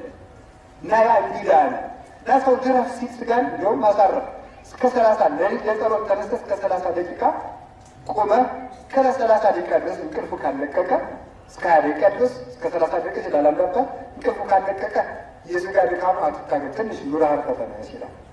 30 እስከ 30 ደቂቃ ለቆ ዙሮ ከመጣ ግን የሰይጣን ነው እንዲለቀቅ ጸሎቱ እንደ እስከዚያ ድረስ እንዲካለ ግን ደግሞ ጥቂት አሳርፈው ዙረት ተነስ ይላል። እንደዚህ ስላላችሁ ደግሞ እያላችሁ ዝም ቁጭ ብለው ወዳችሁ ይሁን ያተኝለው። ስለዚህ አላችሁ የላችሁ እንግዳ ስጡኝ ያለውን የሚበላ የሚጠጣ ይሰጣል። ሊውረሳችሁ ሲማር ግን ራስህን ሊያፈርስ ሲል በዝሙት ሕይወትህን ሊያጠፋ ድንግልናህን ሊያፈርስ ክብርህን ሊያሳንሰው ሲል ግን አይሆንም ብሎ ከፊላ ውስጥ በቀዳሚ ጉዬ መጀመሪያ እንደማሰብ ሲያስደርግ ተወንጃለ ብላ ሀሳቡን በሀሳብ ሽሸው ወገብ ተመልከቱ። ወዳግም ጉዬ በሁለተኛውም ሲያሳስብ ሽሽ ወበሳልስ ተንሶ ጥቃተል በሁለተኛው ግን ትግል ግጠም ምንድን ነው? በሶስተኛው ትግል ግጠም ማለት ምንድን ነው? ይህን ሁሉ ነገር ያመጣኸው ጠግባ አይደለ ኧረ ብሎ ምን ማድረግ ነው? አልበላም ማለት ብሎ ማሳደር፣ ጾምን ደፋ አድርጎ ማሳደር ነው። የንጉሥ ስጋ ማሳደር እና እስኪ እንግዲህ ከቻልኮት ይስገድ። እንዲያም ካለ ደግሞ እንዲያው መርፌቱን በሳት ተኩስ አድርጋችሁ ዝግድም ቀስ አድርጎ ታሽ ባረጋ አጣት ግድም አራቃጠለኝ ካለ እንግዲህ ያንን ትችለዋለህ። እንዲህ አድርጎ የሚያቀረበብ ነው። እንደዚህ እኮ ነው አባቶቻችን እንዲህ ያደርጉ ነበር። ገዳማውያን በበረሃ ወጥተው ድረስ ሲላቸው ቆይሽ ተሻለ ብሎ በሳት ተኩስ ያደረጉታው ሲያሰኛቸው እንዲያነገር ገሃነም ትችለው ነው አሁን እንድትወጣ እንጂ ነበር አባቶቻችን ያሸነፉት። ክፍል እንግዳ ቢመጣበት የሰው ወጥ ቀማ የተባለ ምንድን ነው? ስጋ እንግዳ ነው። እንግዳ አንድ ቀን አድሮ ይሄዳል እንጂ ዘላለም አይኖርም። ደርሶ ለሚሄድ ሀሳብ ደርሶ ለሚሄድ የስጋ ፈተና ክብርን ማጣት፣ ከክብር ማነስ፣ ከክርስቶስ መንግስት መጉደል፣ ከቅዱሳን መንበር መጉደል፣ ከክርስቶስ ልብስ መራቆት የዚያ እንግዳ እኮ ነው ደርሶ ለሚሄደው። አንድ ሰዓት እንኳን ትታገሱት እኮ እርግፍ ይላል። 6 ሰዓት አሳስባችሁ እንደሆነ 8 ሰዓት አይገኙ። የስጋ ፈቃድ እንግዳ ነው። እንግዳ መጥቶበት የሰው በግ ቀማ፣ የሰው ሚስት ቀማ አለው። እዚያ በኋላ ተመልከቱ ይፈረድ ንጉሥ በራስ ፈርዳል አለ። ቅዱስ ዳዊትም ንስሐ ገባ በሙሉ ያ በኃጢአት የተጸነሰው ልጅ ሞተ። ቅዱስ ናታን መጥቶ ነቢዩ ኃጢአትህን ይቅር ብሎሃል እግዚአብሔር ይቅር አለው። በዚያ ዘመንም የኃጢአቱን ልጅ እንዲሞት አደረገ። ሰሎሞን ሰጠው። ልጁን ምን አለው? ነቢዩ ናታን ከእግዚአብሔር አመልክቶ ለዳዊት ጸልዮለት እግዚአብሔር ይቅር ብዬዋለሁ የሚል መልስ ለናታን ስለላከለት እግዚአብሔር ጋር በታረቁበት ዘመን ያገኘሁት ልጅ ብሎ ሰሎሞን ብሎ ስም አወጣለት። ሰሎሞን ማለት እርቅ ማለት ነው። ሰላማዊ ከአምላኬ ጋር በታረቁበት ወራት ተወልደሃል ማለት ነው። ስለዚህ ንስሐ ከዳዊት ስርየት ከናታን ተገኝቷልና መናዘዝ ይገባል። በዚያውም ላይ ሐዋርያትን ብሏቸዋል ጌታ። እናንተን የሰማ እኔን ሰማ፣ እናንተን ያልሰማ እኔን አልሰማም፣ እናንተን የተቀበለ እኔን ተቀበለ፣ እናንተን የካደ እኔን ካደ ብሎ ሰጥቷቸዋልና ንስሐ ከሰው ስርየት ከካህናት ይገኛል። ስለዚህ ለኢየሱስ እንናዘዝ ወይስ ለቄስ ተብለን ብንጠየቅ በቄስ ለኢየሱስ እንናዘዛለን ነው መልሱ። ሲበሉ በቄስ በሉ። ለማን እናዘዛለን? በካህኑ ዙሪያ ያለ ማን ነውና? ሐዋርያት ምን ብሏቸዋል? እስከ ዓለም ፍጻሜ እኔ ከማን ጋር ነኝ? ከእናንተ ጋር ነኝ ስላል አሁን ዛሬ ጴጥሮስ አለ ሊበቁሙ ጳውሎስ አለ ዮሐንስ አለ የለም። እስከ ዓለም ፍጻሜ ያለ ምንድን ነው? ክህነታቸው ስለሚኖርና እነሱ በክህነት የሚወዷቸው መነኮሳት፣ ካህናት፣ ዲያቆናት ስላሉ ነው። በአባቶቻችን አድሮ እግዚአብሔር ስርየትን ያድለን። ሳምንት ደግሞ ክፍል 10ን እግዚአብሔር ቢወድና በሰነበት እንቀጥላለን። ሰሞኑን ከነገ ሰኞ ጀምሮ ስለ ሕያው እግዚአብሔር ብያቸዋለሁ። ሁላችሁም ንስሐ እንድትገቡ ስለ የቄስ ሚስት አሉ ሁልጊዜ እንደተገዘተች ታድራለች ይባላል። እሽማ ሱሪውን እንድታጥቢ ይላል።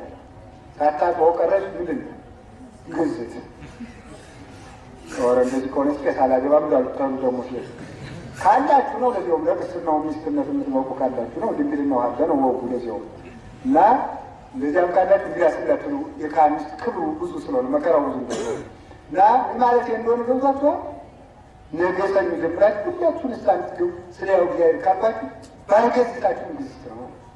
ምክንያቱም እኔ በክህነት ነው እየተናገርኩ ያለ እኔ ነግሬያችሁ እንዲህ ነግሬያችሁ ንስሐ ባትገቡ እናንተም ትፈላችሁ እኔም ትፈል። ስለዚህ የምናተርፈው በመስማታችሁ አኮ በአጽንዖቱ ለተጸድቁ ቅዱስ ጳውሎስ በመስማት የምትድኑ አይምሰላችሁ ብሏል። ሮሜ መልእክቱ ላይ ሲናገር ለሮማ ስልክላቸው በመስማት የምትድኑ አይምሰላችሁ፣ አላ በገቢሮቱ በመስራት ነው እንጂ ሰምታችሁ ስሩ። ከነገ ጀምራችሁ ሰኞ ጀምራችሁ ንስሐ ግቡ። ዳዊት መዝሙረ ዳዊት የሌላችሁ ሰዎች 40 ቀን የዳዊት ዘመን ነው፣ በዳዊት የሚለቀስበት ጊዜ ነው። በደንብ ዳዊት ገዝታችሁ ጸልዩ። 4ቱን ወንጌል ሁላችሁ በተራችሁ በተራ ከማቴዎስ ምዕራፍ 1 ጀምራችሁ በቀን አንዳንድ ምዕራፍ አንብቡ፣ ጸልዩ፣ በርቱ፣ ከኃጢአት ታቀቡ፣ ሕዋሳታችሁን ከልክስክስ ነገር ጠብቁ፣ ከኢንተርኔት ከዝሙት ሀሳብ ሁሉ እንድትርቁ ብያችኋለሁ። ሕያው መድኃኔዓለም ከሁላችን ጋር ይሁን። ለሀገራችን ሰላም ይላክልን። ስብሐት ለእግዚአብሔር ወለወላዲቱ ድንግል ወለመስቀሉ ክቡር።